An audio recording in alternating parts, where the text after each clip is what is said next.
बिस्मिल्लाहिर्रहमानिर्रहीम, अस्सलाम वालेकुम एंड खुश आमदीद। इस उम्मीद और दुआ के साथ कि आप खैरियत से हैं। सुबह से आगे का एक ब्रांड न्यू एपिसोड है और हम फिर से आ चुके हैं। मैं हूं इमरान हसन, मेरा नाम है आयशा यूसुफ। आई होप आप बिल्कुल ठीक ठाक होंगे, खैरियत से होंगे एंड होपफुली हमारे साथ भी मौजूद होंगे।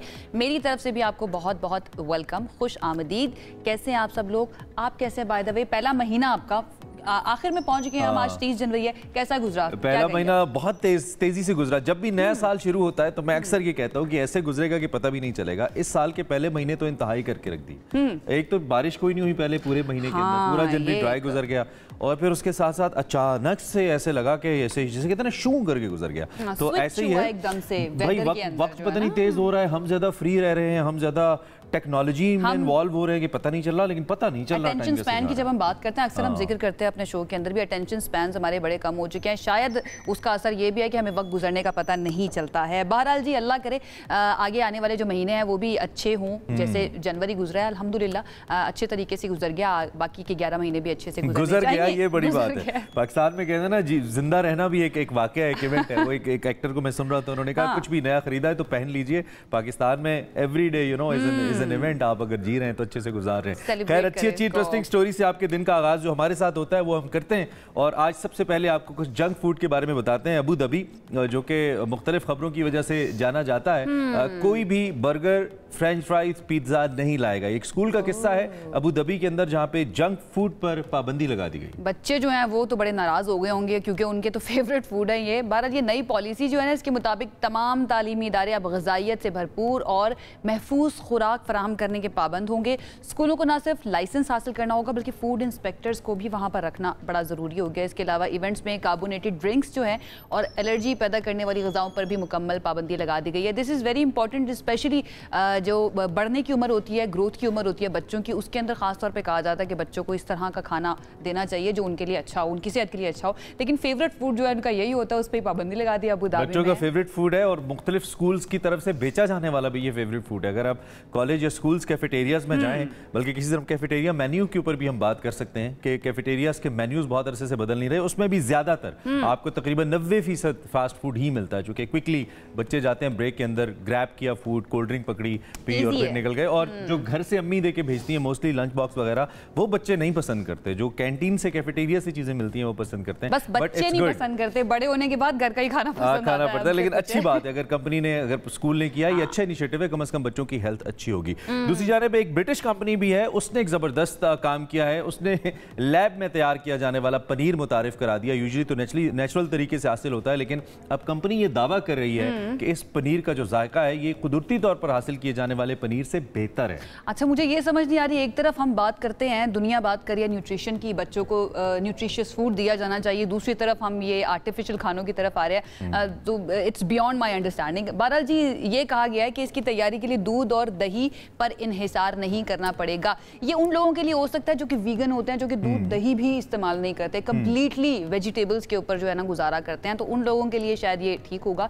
बहरहाल मुझे कभी मौका मिला इसको ट्राई करने का तो मैं जरूर टेस्ट वाइज शायद बेहतर हो सकता है, बिकॉज आपने इसको आर्टिफिशियली तैयार किया है। लेकिन इसकी न्यूट्रिशनल वैल्यू भी क्या वो होगी?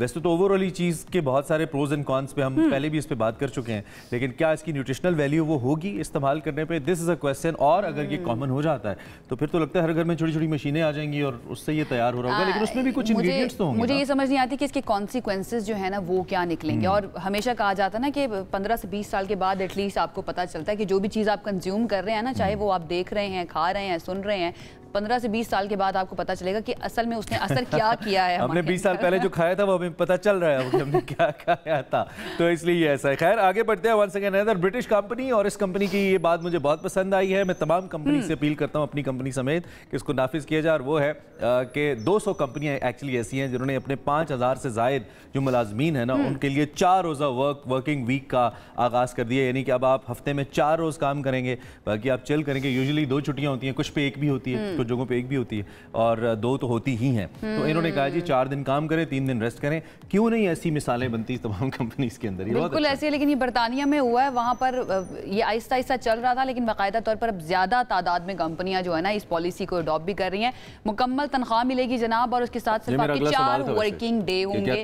और 4 वर्किंग डे फाउंडेशन की जानिब से ये कहा गया है, और मुख्तलिफ शोबों में इस तब्दीली के लिए सरगर्म है। उन्होंने बाकायदा कैंपेन चलाई, उसके बाद कंपनी के CEO से, उनकी मैनेजमेंट से जाके जाके मिले कि भाई अगर आप 4 दिन तक लोगों को देंगे ना काम करने के लिए, 4 रोज़ा वर्क वीक होगा, तो आपकी प्रोडक्टिविटी आपके एम्प्लॉइज़ की ज़्यादा। उन्होंने कहा जी कि जो एक कन्वेंशनल 9 to 5 5 रोज़ा काम करने का रिवायती शेड्यूल है ना, इसका वक्त गुजर चुका है, अब एक अपडेट की ज़रूरत है। और रिपोर्ट्स ये भी कहती हैं कि लंदन की इन कंपनियों में इन पॉलिसीज़ को इन कंपनियों ने अपनाया है, ख़ास तौर पर जो मार्केटिंग, एडवर्टाइजिंग और सोशल करियर के हवाले से शोबे हैं इस तब्दीली में पेश हैं। और माहिरीन ये भी कहते हैं कि इससे जो मुलाजमीन है उनकी खुशी तो बढ़ेगी ही, कारकर्दगी में भी इजाफा होगा। यानी कि अगर आप 5 दिन स्ट्रेस के साथ काम करें उससे बेहतर है 4 दिन खुशी के साथ, हौसले और हिम्मत के साथ काम कर लें।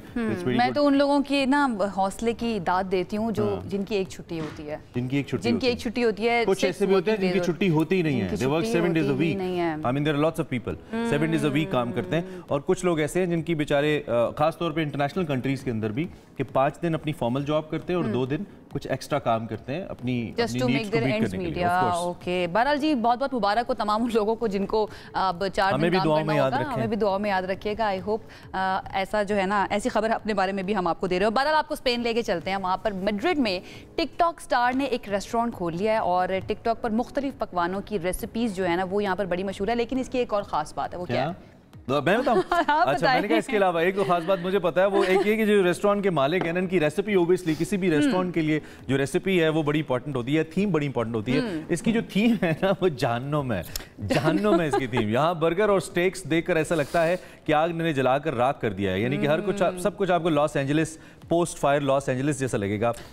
है ये बेहद लजीज। बहरहाल उनको तरीका आता है कि जला हुआ भी अगर आप खाएंगे ना, वैसे देखने में कितना बर्न्ड एंड्स हैं, इसको हम कह सकते हैं कि देखने में बुरा लग रहा है, बट उन्होंने अपनी थीम को जो है मलहूज़े खातिर रखा है। आप जब जाते हैं मेन्यू पूछते हैं तो आप कहते हैं अच्छा क्या है, तो इधर जाके पूछेंगे सबसे ज्यादा जला हुआ क्या है, सबसे ज्यादा जला हुआ क्या, सबसे ज्यादा अच्छा क्या है, जहन्नमी खाना ले आओ।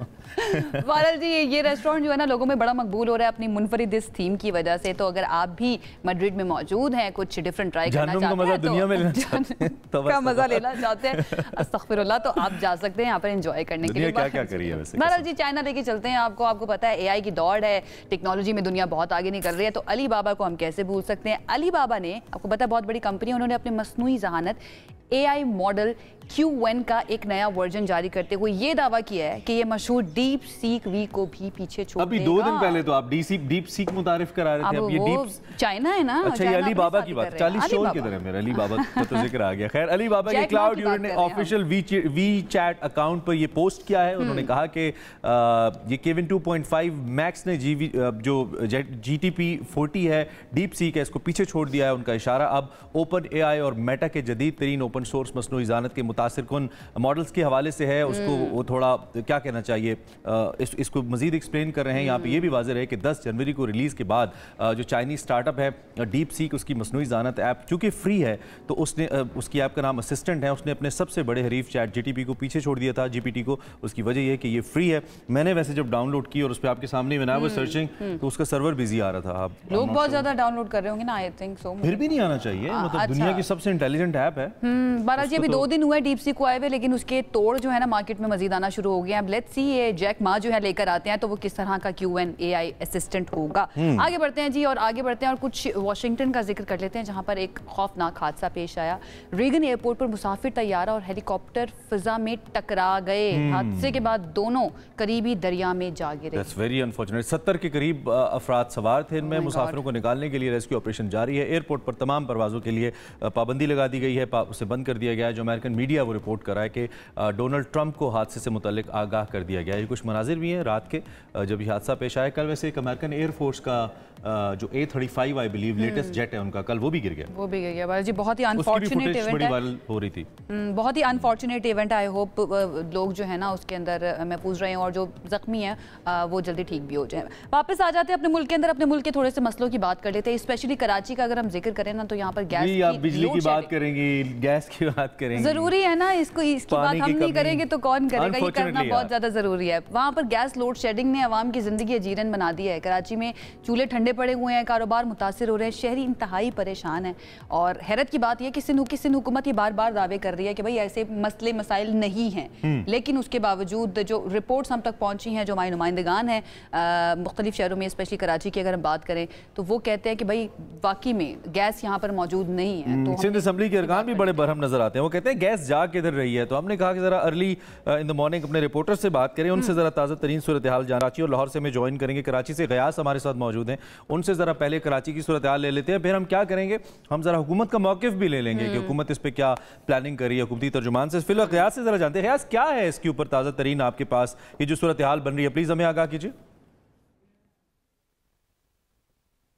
कराची में शहरियों को गैस की किल्लत का सामना है, ख़ासतौर पर गैस लोड मैनेजमेंट प्लान के तहत हम देख रहे हैं कि कराची के मुख्तलिफ इलाकों में जो है प्लान तरतीब देते हुए CNG स्टेशन, RLNG स्टेशन को गैस बंद की जाती है। इसके अलावा बाद औक़ात कैप्टिव पावर को और इंडस्ट्रीज़ को भी गैस की बंदिश की जाती है, तो उसी हवाले से सार्फिन को गैस की फराहमी मुमकिन बनाई जा सकती है, ऐसा कहना है स्वीट सदर्न गैस कंपनी का। कराची के 7 अज़ला की बात करें तो सभी जगहों पर जो एंड टेल पर मौजूद इलाके हैं, ख़ासतौर पर वहाँ गैस की शॉर्टेज का मसला सामने आता है, गैस के प्रेशर की कमी का सामना नज़र आता है। औरंगी टाउन की बात करें, लांडी कोरंगी की बात करें, इसके साथ साथ न्यू कराची की बात करें, नॉर्थ कराची की बात करें, दीगर इलाकों की बात करें, तो यहाँ पर गैस की परेशानी लोगों को ज़्यादा है और गैस के प्रेशर ना होने के बराबर होता है। लियारी में भी लोगों को गैस से बंदिश की शिकायत का सामना है। उनका ये कहना है कि जो औकात कार तय किए गए हैं स्वी गैस हुक्काम की जानिब से, उस वक्त भी उन्हें गैस दस्तियाब नहीं होती और रात 10 बजे से सुबह 6 बजे तक जो शेड्यूल गैस बंदिश होती है पूरे शहर में, उस हिसाब से गैस मुकम्मल तौर पर नहीं होती, जिसकी वजह से उन्हें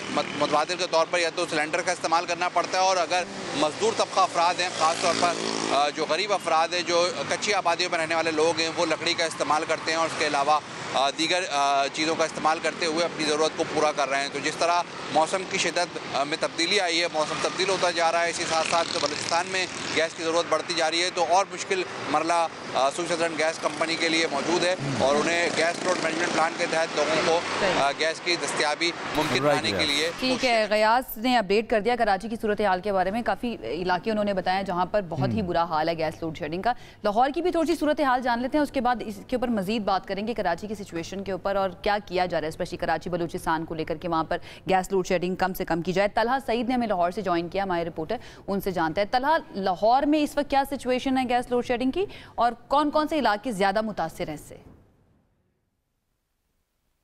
जी बिल्कुल, लाहौर के बेशतर इलाकों के अंदर SNGPL की जानिब से फराहम की जाने वाली गैस की लोड शेडिंग जारी है और मुख्तलिफ जगहों के ऊपर जहां पर गैस आ भी रही है वहां पर लोगों को प्रेशर में कमी की शिकायत का सामना है। और यही वजह है कि लाहौर के जितने भी ऐसे मराकज़ जहां पर LPG गैस यानी कि सिलेंडर वाली गैस फ़रोख्त की जाती है वहां पर काफ़ी ज़्यादा रश दिखाई देता है और इन दुकानों के ऊपर भी जो LPG गैस है इसके निरखों के अंदर भी गरा फरोशी जारी है।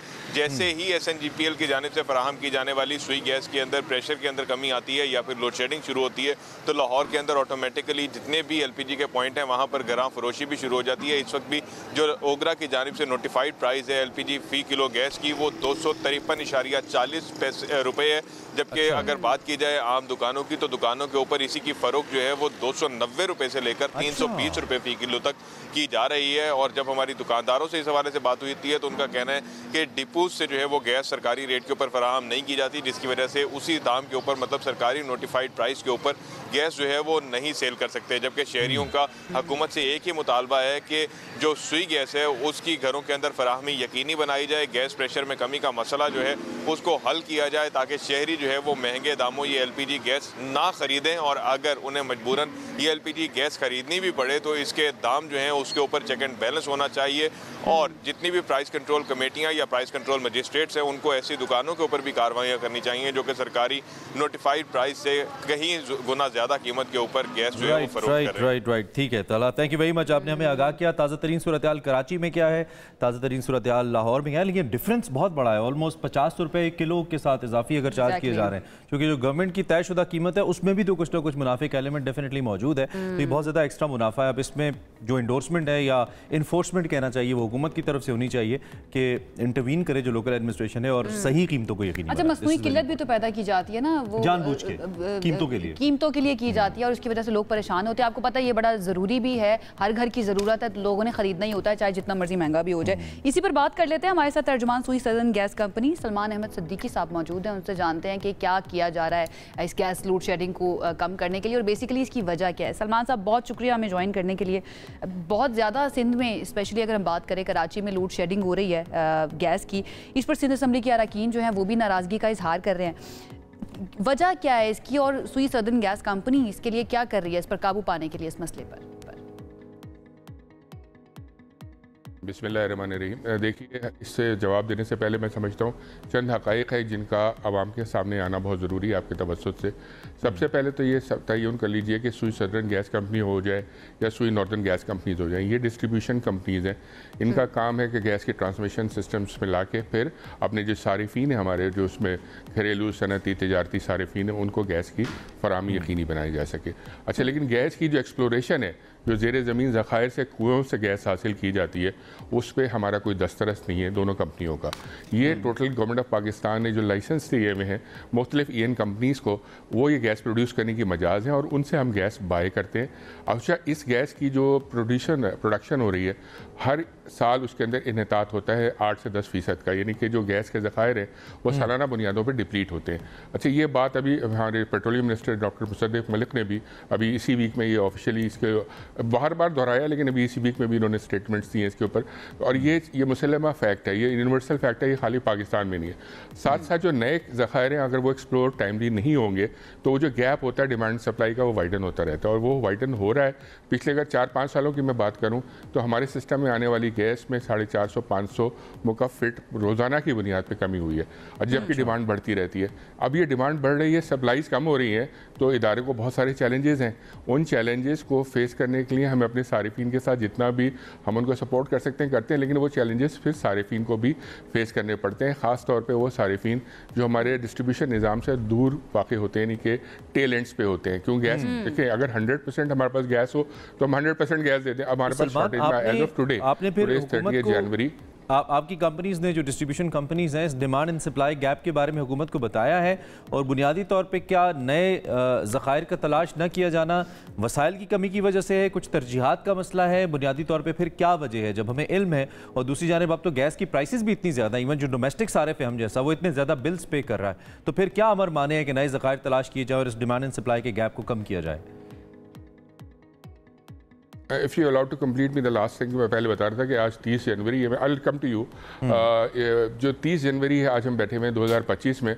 आज मेरे सिस्टम में जो गैस की डिमांड है 1000 मुकफ फीट है, 1000, लेकिन मेरे सिस्टम में जो सप्लाई मुझे मिल रही है इन कंपनीज़ की तरफ से वो 800 है।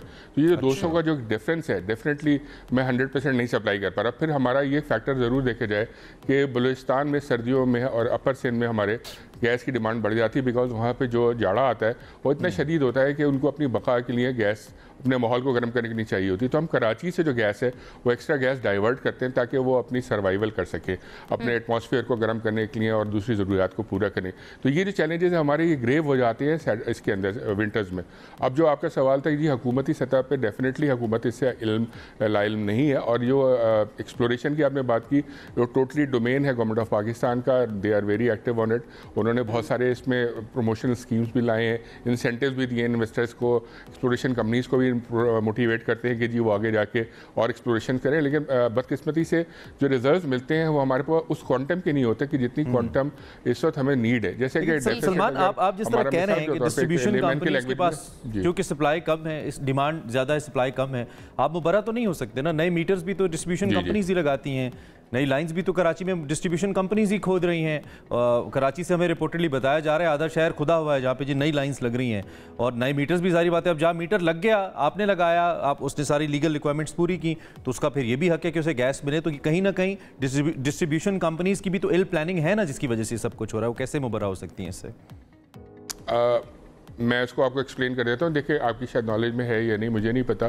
जो नए कनेक्शन है उन पर पाबंदी है, तकरीबन 3-3.5 साल हो गए वफाकी हुकूमत की तरफ से पाबंदी है कि नए घरेलू कनेक्शंस नहीं, और ये पूरे पाकिस्तान में, खाली कराची में नहीं है। तो नए कनेक्शन इसीलिए रोके गए, इसकी बुनियादी वजह हुकूमत की सोच ये थी कि जो पुराना सारिफ है उसको आप कंप्लीट गैस सप्लाई नहीं कर पा रहे, तो आपको नए सारिफ को सिस्टम में लाने का मतलब है उसके साथ भी ज़्यादती और पुराने के साथ भी। अच्छा, जहाँ तक आपने डिस्ट्रीब्यूशन कंपनीज़ की बात की कि वो अपने गैस लाइन्स की रिपेयर कर रहे हैं, तो देखिए ये सबसे ज़रूरी होता है कि हम अपनी सर्विस को एनहांस करें, उसके लिए डिफरेंट लेवल्स होते हैं। हम ये कर रहे हैं कि जो हमारा सिस्टम 40 ईयर्स 50 ईयर्स पहले का ले डाउन हुआ है सब सॉइल में, वो उसका मेटालिक पाइप्स का, वो उसमें रस्ट आ जाता है, उसके अंदर क्रोजन आ जाती है, उसमें दूसरी जो पाइपलाइंस गुजर रही होती है उनकी वजह से उनके अंदर डैमेजेस हो जाते हैं। तो वहाँ पे हमारे लीकेजेस होते हैं ज़ेरे ज़मीन, जो हमारे लॉसेज में कन्वर्ट होते हैं और उससे हमारा नुकसान होता है। सारिफ को हमारा बेहतर प्रेशर नहीं मिलता, तो उसकी लाइन का जो गैस है वो लीक हो जाता है। तो हम पूरा रिहेबिलिटेशन प्लान लेके चल रहे हैं। पहले ही हमारा प्लान होता था, देखिए हमारा नेटवर्क है 50,000 किलोमीटर का, बहुत बड़ा। मैं थोड़ा सा जी सर, मेरा एक सवाल ले लें, उसके बाद आप इसी के साथ कंटिन्यू बताना चाहता जी कर ले सलमान साहब, बोल लें, आप कंप्लीट कर लें पॉइंट अपना प्लीज। बोलिए। देखिए मैं ये बताना चाह रहा था कि हमारा जो टारगेट होता था हर ईयर का वो 250 किलोमीटर्स को रिहैब करने का होता था, बट हमारी मैनेजमेंट ने एग्रेसिवली इसको एनहांस करके लास्ट ईयर 1500 किलोमीटर्स पे किया और इस साल 2500 किलोमीटर्स का टारगेट है, जिसके अंदर हम इंशाल्लाह ताला अपने नेटवर्क को रिहैब करेंगे। तो इस वक्त कराची के जो इलाके हैं, नॉर्थ नाज़िमाबाद हो गया, नॉर्थ कराची हो गया, गार्डन टाउन, सदर टाउन, ये जो एरियाज़ अभी गयास ने बताए हैं, ये सारे एरियाज़ के अंदर हम अपने रिहैब कर रहे हैं। और इसके रिहैब के 3 स्टेप्स हैं हमारे। एक तो हम सब सॉइल डिगिंग करके पाइप डाल रहे हैं, और वो पाइप हम डाल रहे हैं प्लास्टिक पाइप, जो कि करोजन नहीं आती जिसके अंदर, और वो सेफ पाइप होता है, दुनिया भर में यूज किया जाता है। इसके बाद हम इसको ले डाउन करके इसकी बैक फिलिंग करके इसको बंद करें डिचेस को। लेकिन सलमान साहब, मुर्तज़ा वहाब साहब का बयान एक हमारी नजर से गुजरा था, वो ये कह रहे हैं कि ये साजिश की जा रही है, ये पूरा शहर जो उखाड़ कर रख दिया है, खोद कर रख दिया है, ये बेसिकली इंफ्रास्ट्रक्चर को नुकसान पहुंचाने की बात है। और पीपल्स पार्टी की क्योंकि वहाँ पे गवर्नमेंट है, तो वो कह रहे हैं कि हमें जो है ना टारगेट करने के लिए इस तरह से किया जा रहा है।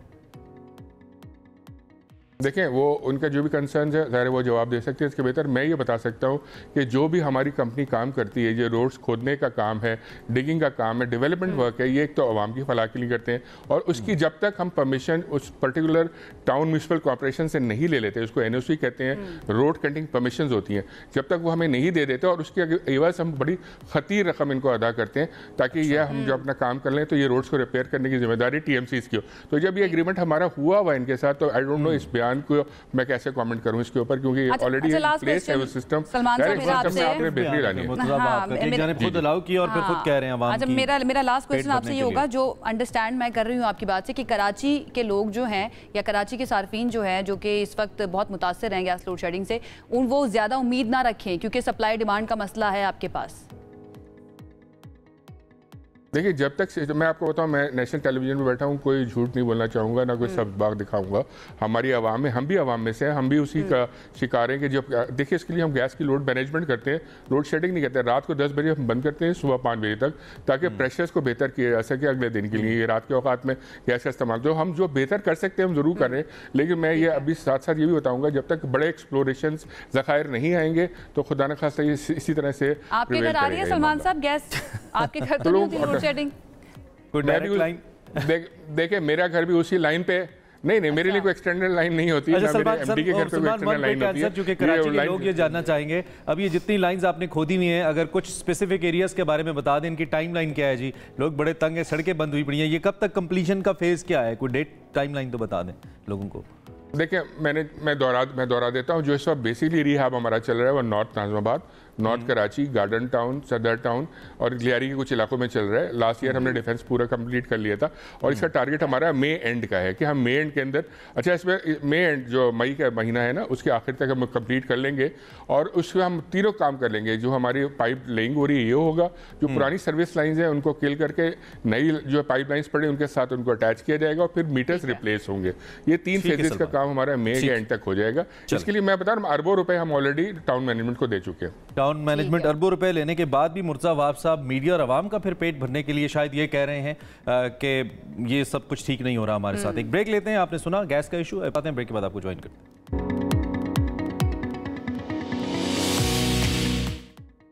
Welcome back. आपने वो गाना सुना हुआ है, बड़ा मशहूर था, मैं नहीं जाना खेड़ियां दे नाल। ये मतलब ना, ये तो हीर के बारे में ना, हीर कहती है खेड़े उस वक्त मुखालिफ होंगे, वो वापस नहीं जाती। वो कहती थी मैंने रांझे के साथ जाना। अब एक ऐसी खातून है, वो हीर तो नहीं है, वो अमेरिकन है, लेकिन वो पाकिस्तान आई है अपने रांझे के चक्कर में और अब कहती है कि मैं नहीं जाना वापस अमेरिका। इस मुल्क में आके जहाँ पे सभी अमेरिका जाने के लिए ख्वाहिशमंद है, वो कहती है मैं नहीं जाना। इनका नाम है ओनिजा एंड्रियो रैप्सन, अगर मैं इनका नाम सही ले रहा हूँ, कराची में लड़के के घर पहुंच गई हैं। रॉबिन्सन। तो कराची में पहुंच गए हैं वो, और उन्होंने कराची आने के बाद इनसे एक्चुअली एक 19 साल नौजवान है, उन्होंने प्यार मोहब्बत के वादे किए थे, सोशल मीडिया वंस अगेन एक ब्रिज का किरदार उसने अदा किया, और अब जब वो आ गई हैं घर पे वो साहब थे नहीं, अब वो बैग गई हैं तो कहनी है मैं नहीं जाना खेलने। अच्छा, ये आई थी अक्टूबर में, 2024 अक्टूबर में ये आई थी, और वाकई में इन्होंने 7 समंदर पार कर लिए थे अपनी मोहब्बत के लिए। लेकिन 19 साल लड़का है, इनकी असल एज तो मुझे नहीं पता है ओनीजा की क्या है, लेकिन वो काफ़ी बड़ी भी लग रही है। तो वो उसकी मोहब्बत में गिरफ्तार होकर पाकिस्तान पहुंची है। अब पाकिस्तान की अथॉरिटीज़ जो है ना वो कोशिश कर रही हैं कि इनको वापस भेज दिया जाए। वेंसडे को इनको वापस भेजना था, कराची एयरपोर्ट पे इनको लेके गए, लेकिन ये इतना रोई कि अथॉरिटीज़ ने कहा कि इनको वापस ले जाएं, इनकी तबीयत वरना ख़राब हो जाएगी। इन्होंने वापस जाने से इनकार कर दिया है। इनको नहीं पता था कि ये इनके साथ होने वाला है। खैर उन्होंने वापस जाने से, अमेरिका जाने से इनकार करते हुए टैक्सी में बैठकर गार्डन में लड़के निदाल मेमन जिनका नाम है, उनके अपार्टमेंट वो दोबारा पहुंची, पार्किंग में बैठ गई। अपार्टमेंट की यूनियन की जानिब से अब खातून को वापस जाने के लिए कहा गया, ताहम खातून जाने को अब राजी नहीं है। नौजवान निदाल मेमन जो है उनके बारे में अभी ये बताएंगे, उनके जो घर वाले हैं वो फ्लैट बंद करके कहीं चले गए हैं, और जो बिल्डिंग की इंतजामिया है उन्होंने भी फ्लैट्स के जो दरवाजे हैं वो बंद कर दिए हैं। एक सहाफ़ी ने सवाल किया कि आप पाकिस्तान क्यों आए, तो अमरीकी खातून ने जवाब दिया कि आपको क्यों बताऊं। उन्होंने साफियों से बात करने के लिए हज़ारों डॉलर्स का मुतालबा किया। उन्होंने कहा if you want to know my perspective, तो आप मुझे कितने $3000 आई बिलीव उन्होंने मांगे, $3,000 कमो बेश उन्होंने कहा कि हमें दें। और इस हवाले से सूरत हाल ऐसा लगता है वैसे कि कुछ कहा यह जा रहा है कि शायद उनका जहनी तवाजुन दुरुस्त नहीं है। इससे पहले जो अमेरिकन काउंसलेट था उन्होंने भी इनको हेल्प करने के लिए एयरपोर्ट पर मुलाकात की थी रिपोर्टेडली इनसे, उन्होंने भी मुआवनत इनको दी थी। उनकी टीम ने तो उन्होंने मदद लेने से बहरहाल इनकार कर दिया है। अब ये सूरत हाल कहाँ जाती है, खातून पुलिस ऑफिसर उनसे बात करती नजर आती हैं, अब ये मामला किस जानिब जाता नजर? अच्छा, ये इस जानिब जाता नजर आता है कि इनको भी थोड़ा सा हिस्ट्री में हिस्सा मिल जाएगा, याद रखा जाएगा कि उनीजा जो है ना वो अपनी मोहब्बत के लिए पाकिस्तान आई थी 7 समंदर पार करके, और उसके बाद उन्होंने वापस जाने से इनकार कर दिया था। लेट्स सी अब ये मामला आगे कहाँ जाता है। अभी तो फिलहाल मैंने सुना है कि इनको किसी NGO के पास भेज दिया गया है कि इनको वहाँ पर रखा जाए, उसके बाद मजीद इस पर काम किया जाएगा। अथॉरिटीज़ आपको पता है या तो US कॉन्सुलेट के साथ मिलकर काम करेंगी। आशा साबित हुआ कि जो धरने होते हैं वो सिर्फ सियासत में नहीं होते, धरने मोहब्बत में भी होते हैं। मोहब्बत का धरना उन्होंने दे दिया, मोहब्बत का पहला धरना है। अगर ये बुक लिखें तो उसका टाइटल रख सकती है मोहब्बत का पहला धरना, जो उन्होंने दे दिया। और अब ये वापस नहीं जा रही हैं। पता नहीं, अब कंसर्निंग खबर भी है। और एक एट द सेम पॉइंट जिन साहब ने भी इनको बुलाया मोहब्बत के जाल में फंसा के, उन पर जिम्मेदारी भी आयद होती है, क्योंकि हमारे मुल्क का इमेज पहले ही को खास अच्छा नहीं है अमेरिका या अमेरिकन की नज़र में, तो उसको बेहतर करने के लिए उनको चाहिए कि कोऑपरेट करें, सामने आ जाएं, इनको खुद कन्विंस करें वापस जाने के लिए। 19 years old, उनके घर वाले नहीं मान रहे ना, अम्मी नहीं मान रही। अच्छा, ये नहीं पता लड़का मान नदाल लड़का चाहता था कि शादी हो जाए, अम्मी नहीं मान रही। अच्छा, मुझे ये वाली चीज घर वाले मान जाए, this is a fact behind जो पता चला है साथियों के जरिए। खैर जी, वो खबरें जो हमें ताज़ा मोटी पता चली हैं, फर्दर इन्वेस्टिगेट होगा कि क्या मामला है। बहरहाल अल्लाह करे सॉर्ट आउट हो जाए, वापस चली जाए तो ज़्यादा बेहतर है। अब एक और ऐसे मसले की बात करते हैं जिसका ताल्लुक हम सबसे है, क्योंकि हम सबके घरों में बच्चे हैं। सिंध के हवाले से खासतौर पर सिंध में डॉक्टर्स ने नुस्खे के बगैर बच्चों के लिए जो खुश्क फार्मूला दूध है उसकी फरोख्त पर पाबंदी आयद कर दी गई है। सिंध के अंदर protection and promotion of breast feeding and child nutrition act के मुताबिक सिंध के जो तमाम मेडिकल स्टोर्स हैं उनको जितने भी नौज़ायदा बच्चे हैं उनके दूध की मसनूआत सिर्फ डॉक्टर के नुस्खे के साथ फरोख्त करने का कहा गया है। अब आप ऐसे बगैर नुस्खे के, बगैर प्रिस्क्रिप्शन के आप खरीद नहीं पाएंगे। अच्छा, ये भी कहा गया कि पैकिंग में वाज़े तौर पर ये लिखा होना चाहिए कि ये प्रोडक्ट जो है ना ये मसनूई दूध है, ये कोई ना ओरिजिनल असल मिल्क खालिस दूध लिखा हुआ होता है। एग्जैक्टली। अच्छा, कवानीन की खिलाफ वर्जी अगर कोई करेगा तो उसको 5 लाख रुपए तक जुर्माना होगा और मुमकिना तौर पर 6 महीने तक की कैद की सजा भी होगी। अब बहरहाल ये जो एक्ट है इसके बारे में जरा हमने बात कर रही है और हमने सोचा कि इट इज़ वेरी इंपॉर्टेंट, क्योंकि इन्फेंट्स को अगर कोई मेडिकल प्रॉब्लम है तो आपको पता है डॉक्टर्स खुद से कह देते हैं कि आप इसको फार्मूला मिल्क दें, या फिर अगर मदर की हेल्थ का प्रॉब्लम होता है तब डॉक्टर्स कह देते हैं, लेकिन इसको मिसयूज़ भी किया जाता है, एक्सप्लॉइट भी किया जाता है। बहुत सारी मदर्स जो हैं या पेरेंट्स जो हैं वो खुद से ही फार्मूला मिल्क की तरफ चले जाते हैं। अब बाकायदा इस एक्ट के बाद कहा गया है कि जब तक डॉक्टर का प्रिस्क्रिप्शन नहीं होगा तब तक आप नहीं खरीद सकते हैं फार्मूला मिल्क। इसमें मजीद बात कर लेते हैं। हमारे साथ इस वक्त पाकिस्तान पेट एसोसिएशन के साबिक सेक्रेटरी जनरल डॉक्टर खालिद मौजूद हैं, उनसे ज़रा पूछते हैं कि वो इस एक्ट को कैसे देखते हैं, क्योंकि मेरे ख्याल में इसके प्रोज के साथ कुछ कॉन्स भी हैं। वो ये भी हो सकते हैं कि बाज़ औक़ात डॉक्टर्स अपनी मनपसंद कंपनीज को भी इंडोर्स करते हैं, बिकॉज उनको प्रोमोशनल बैक एंड पे पैसे दिए जाते हैं उनको प्रमोट करने के लिए, तो वो फिर ऐसे ब्रांड्स को भी इंडोर्स कर सकते हैं जो बच्चों के लिए शायद ठीक ना हो। तो खालिद साहब जरा इस बारे में भी बात कर लेते हैं। खालिद साहब, थैंक यू वेरी मच। आप कैसे हैं? ठीक ठाक हैं? जनाब खैरियत से जनाब। Thank you for joining us. सबसे पहले थोड़ा सा आपने जारी बात है ज़्यादा डिटेल्स में पढ़ा होगा इस एक्ट को, थोड़ा सा हमारे लिए इसको अनफोल्ड कीजिए। ये एक्ट क्या है और कैसे मुआवनत करेगा पेरेंट्स की? देखिए जी, बुनियादी बात यह है कि बच्चे के लिए माँ का दूध जो है ना, ये बुनियादी ग़िज़ा है, उसका पैदाइशी हक है। सिर्फ उस सूरत में जब माँ को कुछ ऐसी मूजी मर्ज हो कि जो वो दूध नहीं पिला सके, तो उस सूरत के अंदर ये आर्टिफिशियल फार्मूला इस्तेमाल किया जा सकता है। ये बात साइंस से भी मुस्तनद है, ये हमारे मज़हब से भी मुस्तनद है। इस बात में कोई भी शुबा नहीं है। तमाम डॉक्टर्स को, मेडिकल हेल्थ प्रोवाइडर्स को इस बात पे यकीन है कि बच्चे का दूध ही होता है जिससे बच्चे की सही नशोनुमा होती है। ख़ासतौर पर हमारे मुल्क में जहाँ लाखों बच्चे नमूनिया और डायरिया से इंतकाल कर जाते हैं, जिसकी एक बहुत बड़ी वजह माँ का दूध ना पिलाना और दूसरा दूध पिलाना है। एक बुनियादी बात है। ये एक्ट जो है, ये पहले भी पाकिस्तान में 2002 से एक्ट बना हुआ था, 2013 से रिवाइज हुआ था, लेकिन इसमें कुछ सुकम थे, कुछ कमज़ोरियाँ थीं, जिसकी वजह से ये जो फार्मूला कंपनीज हैं वो फ़ायदा उठा रही थी, वो राइट लेफ्ट प्रमोशन कर रही थी, जिससे हमारी माओं के जहन जो थे वो भी बदल गए थे, हमारे हेल्थ केयर प्रोवाइडर्स के भी जहन बदल गए थे। तरगीबात दी जाती थी, अच्छे पुरकशिश तरगीबात होती थी, इस तरह बताया जाता है कि ये बच्चे के लिए बहुत अच्छा है, सेहतमंद रहता है। तो बच्चा पैदा होते ही माँ की भी ख्वाहिश होती थी कि जी उसको ऊपर का दूध पिलाएं ताकि वो सेहतमंद हो। तो ये कानून को रिवाइज किया गया है सिंध के अंदर। ऐसा ही कानून तमाम दीगर सूबों में भी तैयार किया गया है, मरकज़ में भी तैयार किया गया है और ये सेनेट में पेश भी कर दिया गया। बहरहाल सिंध में ये एक खसूसी बात है कि ये कानून यहाँ मंजूर हो गया है और नाफिजुल अमल है। इस कानून की जो बात है, ये एक बात को ज़्यादा मतलब ये अहमियत दी जा रही है जैसे मीडिया पे, सिर्फ ये इतनी सी बात नहीं है। पहली बात ये साइंस से साबित है कि ये जो फ़रोख्त किया जाता है ये दूध नहीं होता। इसके लिए कानून में ये पाबंद किया गया है कि इसका नाम लिखा जाएगा आर्टिफिशियल फार्मूला, मिल्क का लफ्ज़ इस्तेमाल नहीं किया जाएगा, नंबर 1। नंबर 2, इसको सिर्फ ज़रूरत पे इस्तेमाल किया जाएगा, इसकी कोई तरगीब नहीं दी जा सकेगी। 3 साल तक की उम्र के बच्चों की जो भी ग़िज़ाई चीज़ें होती हैं, जिसमें मिल्क के अलावा दीगर चीज़ें भी हैं, विनिंग प्रोडक्ट है जिसे कहते हैं ठोस ग़िज़ा, उसकी टेलीविज़न पर, रेडियो पे, टीवी पे कहीं पर भी इश्तिहार नहीं दिया जा सकेगा। जैसे PSL वगैरह है, क्रिकेट मैचों में स्पॉन्सर करते थे, तो ये नहीं किया जा सकेगा। ये कानूनन इस वक्त जुर्म है सूबा सिंध में और इंशाल्लाह पूरे पाकिस्तान में भी नाफिज़ुल अमल हो जाएगा। हमारे मुल्क के अंदर कानून तो होते हैं लेकिन इम्प्लीमेंटेशन एक मसला बन जाती है। इसके अंदर कुछ बताया गया है कि इसको इम्प्लीमेंट किस तरह से किया जाएगा, चेक एंड बैलेंस किस तरह से होगा कि फार्मेसीज के ऊपर या फिर स्टोर्स के ऊपर इस तरह के जो फार्मूला मिल्क्स हैं वो नहीं बिक रहे? देखिए जी, कानून जो रियासत इसलिए बनाती है ताकि उसके शहरियों की ज़िंदगी नॉर्मल रहे, स्मूथ रहे और वो पुरसकून ज़िंदगी गुजारें। इसलिए बच्चों का भी हक है कि उनको वो ग़िज़ा मिले जो कुदरत ने उनके लिए बेहतरीन ग़िज़ा मुंतखब की है। तो इस कानून को नाफिज करने के लिए इन्फेंट फीडिंग बोर्ड एक मुकर्रर किया गया है, वो सिंध में नोटिफाई हो गया है। अब इसमें यह होगा कि अगर इस कानून की कोई वायलेशन होगी तो इन्फेंट फीडिंग बोर्ड में वो रिपोर्ट की जाएगी। इन्फेंट फीडिंग बोर्ड इस पर फैसला करेगा कि कानून की वायलेशन हुई है। देखिए, बुनियादी मकसद लोगों में खौफ व हरास फैलाना, ये सजाएं देना हरगिज नहीं है। हम ये चाहते हैं कि लोगों में तरकीब पैदा हो, लोग खुद समझें कि बच्चे के लिए माँ का दूध बेहतरीन है। ये बात बच्चे की माएँ भी समझें, बच्चों के डॉक्टर भी समझें, दूसरा तिब्बी अमला भी समझे और खुद से बच्चों को मुनासिब जो है ना मशवरा दें। उनको अगर माँ को दूध पिलाने में कोई मुश्किलात होती है तो उनकी मुश्किलात को दूर किया जाए, बजाय इसके कि उनको फार्मूला लिखा जाए। वक्त तो ये इत्तलाक सिर्फ सिंध के अंदर है, क्या इसको हम बाकी सूबों के अंदर भी फैलता हुआ देख रहे हैं आने वाले वक्त में पूरे मुल्क के अंदर? जी बिल्कुल जी, मैं जी पाकिस्तान पीडियाट्रिक एसोसिएशन से वाबस्ता हूँ। इसका मैं 4 साल सेक्रेटरी जनरल रहा हूँ। हमने पूरे पाकिस्तान में, हमें बड़ा फ़ख्र है कि हम बच्चों के डॉक्टर हैं। हमने बड़ा स्टेप लिया, हमने गवर्नमेंट ऑफ सिंध के साथ मिला के ये और यूनिसेफ के साथ मिलकर ये बिल तैयार किया है कई साल की मेहनत के बाद।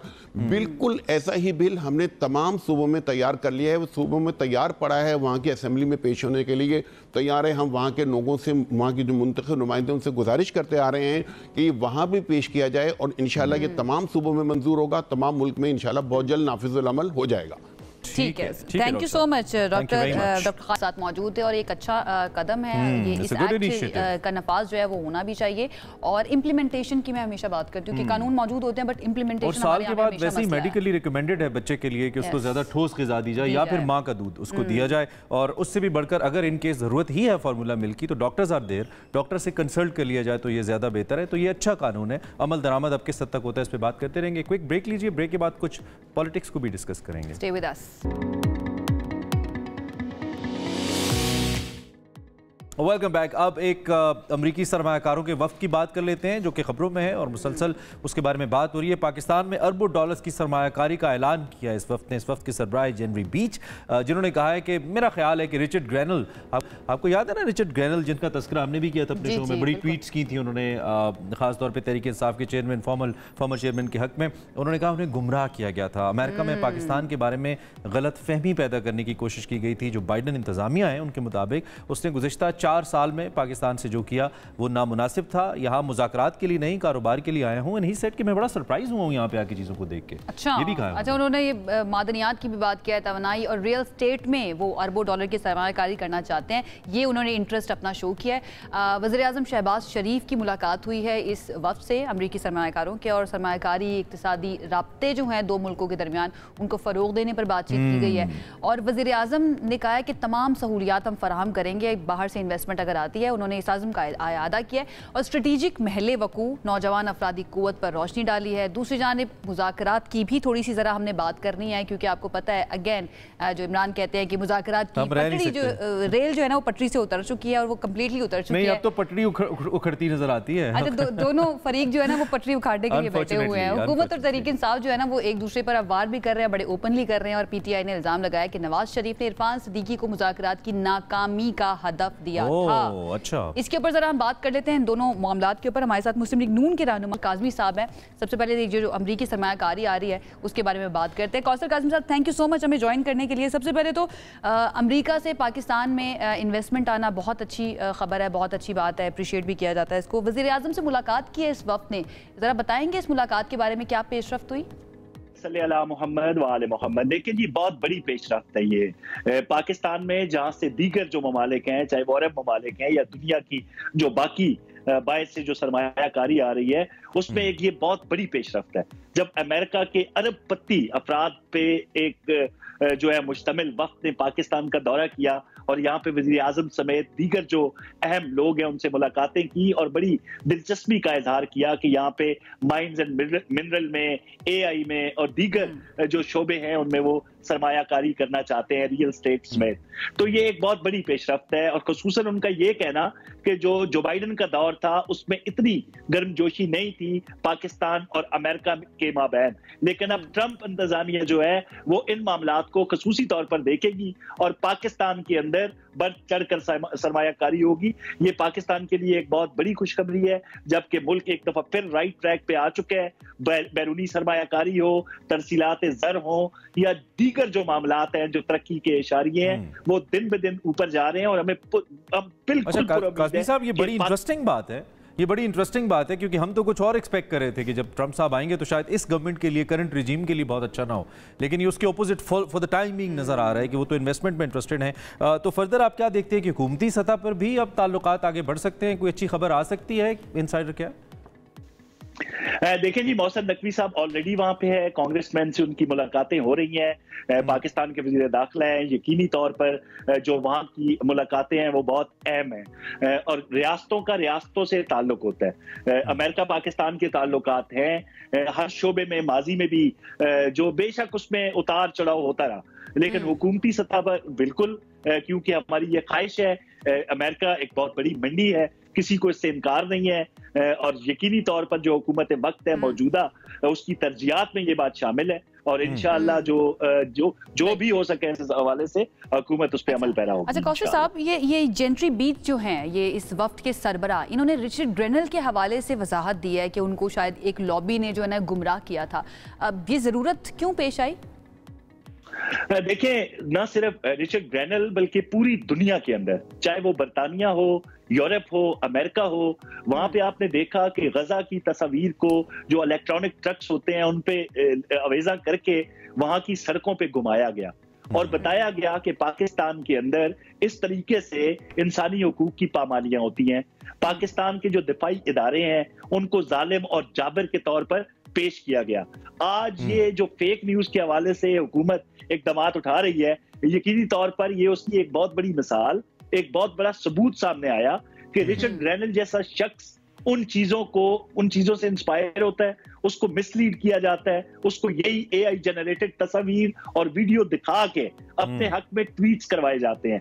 यानी अपने जाती और सियासी फायदे के लिए रियासत पाकिस्तान को बदनाम किया गया। अब जो आए हैं जेंट्री बीच, उन्होंने खुलकर इसका इजहार किया कि जाती तौर पर उनकी बात होती है रिचर्ड ग्रेनल से और उन्होंने खुलकर इस बात का इजहार किया कि वो जो मसनूई तस्वीर थी, वो जो मसनूई जो है वो AI जनरेटेड तस्वीर और वीडियोस थी, वो दिखा के उनको मिसलीड किया गया। तो ये तो एक बहुत बड़ा बयान है जो इस वक्त मौजूदा हालात के तनाजुर में, जबकि हम PK एक्ट लेके आ रहे हैं, मुख्तलिफ जानिब से हम पे तनकीद हो रही है, उसके लिए ये एक बहुत बड़ा सबूत है कि ये इतनी तशवीशनाक बात है हमारे लिए, क्या पूरी दुनिया के लिए, कि अगर इतने इंपॉर्टेंट ओहदे पे बैठा हुआ एक शख्स, अमरीकी ओहदेदार, जिसके फैसले का असर दुनिया पे हो सकता है या बात का, वो AI प्रेजेंटेशंस के जरिए एक मुल्क के हवाले से ऐसी राय रख रहा है, बहुत खतरनाक बात है। आई थिंक अमेरिकन एडमिनिस्ट्रेशन को इसको देखना चाहिए। अच्छा, दूसरी जानिब अब मैं थोड़ा सा डोमेस्टिक पॉलिटिक्स पे आपकी राय लेके जाना चाहूँगा। एडमिनिस्ट्रेशन की वो क्या कर रही है, उसमें तहरीक इंसाफ की हम बात कर लेते हैं। मुज़ाकरात बिल्कुल नाकाम हो गए, अब ऐसी खबरें आ रही हैं। दूसरी जानिब से तो जलसे का भी ऐलान हो गया है, तो क्या अब हम वो जिसे कहते हैं ना ही समझे, खत्म सब कुछ?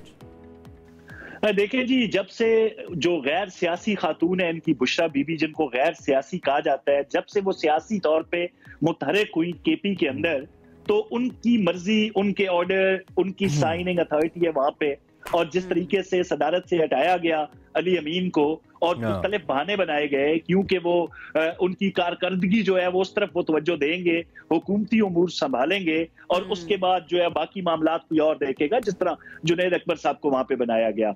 हकीकत ये नहीं है। असल में बात ये है कि दो गिरोह हैं PTI के अंदर, एक मज़ाहमती ग्रुप जो मज़ामत करता है, जो एंटी एस्टेब्लिशमेंट है, और दूसरी तरफ वो लोग हैं जो ये चाहते हैं कि हम टेबल टॉक को जारी रखें, मुज़ाकरात का अमल जारी रहना चाहिए, हर मामला अफाम और तफहीम बातचीत से हल होना चाहिए। अब जब वो बातें जो बाकी जो एंटी एस्टेब्लिशमेंट ग्रुप है, बहरहाल वो एक ताकतवर ग्रुप है, यहाँ पे सोशल मीडिया इनका हो, बाहर बैठे इनके भगौड़े हो या जो भी अफराद, वो उस ग्रुप से ताल्लुक रखते हैं।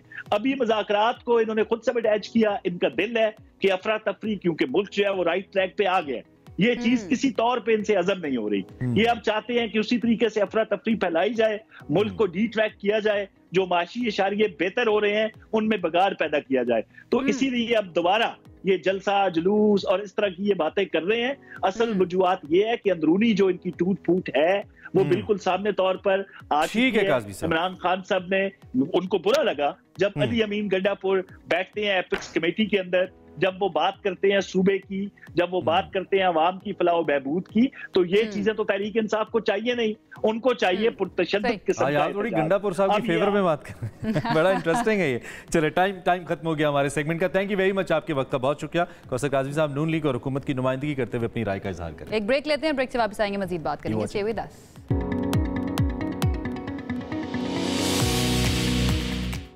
ब्रेक के बाद एक मरतबा फिर से आपको कहेंगे खुश आमदीद। आई होप आप हमारे साथ ही मौजूद हैं। और ये सेगमेंट उन लोगों के लिए है जो बाहर जाने की ख्वाहिश रखते हैं, जो यूरोप घूमना चाहते हैं या फिर यूरोप में पढ़ने के लिए जाना चाहते हैं। हमने शेंजन वीज़ा के बारे में बात करनी है कि इसकी रिक्वायरमेंट्स क्या क्या हैं, और अगर आपका शेंजन वीज़ा लग सकता है तो आप यूरोप की कौन कौन सी कंट्रीज़ के अंदर घूम सकते हैं। इससे जुड़ी जितनी मिसकंसेप्शंस हैं उनको हम क्लियर करने की कोशिश करेंगे। टाइम कितना लगता है, फीस कितनी है, इन सारी चीज़ों पर हमने बात 27 ममालिक हैं तकरीबन कमो बेश, जिसमें आप फिर शेंजन वीज़ा के बाद घूम फिर सकते हैं। ऐसे बहुत से सवालात हमें हमारे सोशल मीडिया पे मौसूल हुए कि आप इस पे बात करें, तो अपने काम किसी एक्सपर्ट को बुलाते हैं जिनका ये काम है, उनसे पूछने की कोशिश करते हैं कि शेंजन वीज़ा लगता कैसे है, इसकी रिक्वायरमेंट्स क्या क्या हैं, कौन से लोग आसानी से क्वालिफाई करते हैं, और फिर फर्दर तो अपॉर्चुनिटीज़ आपके लिए होती हैं। आप जाते हैं, दुनिया देखते हैं, फिर देखते हैं कि मैं यहाँ पे क्या कर सकता हूँ। Processing time is very important, क्योंकि टाइम बड़ा लग रहा है। तो इस हवाले से सैयद जुल्फ़िकार साहब हमारे साथ मौजूद हैं, इमिग्रेशन लॉयर हैं, कानून को भी समझते हैं और इनका काम भी है, वीज़ाज़ को ये डील भी करते हैं ट्रैवल के पॉइंट ऑफ व्यू से। तो इनसे हम जानने की कोशिश करते हैं कि क्या आसानी हो सकती है इसमें। Thank you very much Shah साहब, कैसे हैं आप? ठीक ठाक हैं? अल्लाह का शुक्र। Thank you for your time, आप तशरीफ लाए, आपने वक्त दिया। Thank you for inviting. You welcome. थोड़ा सा सबसे पहले तो शेंजन वीज़ा को हमारे लिए एक्सप्लेन करें, डिफाइन करें, ये है क्या?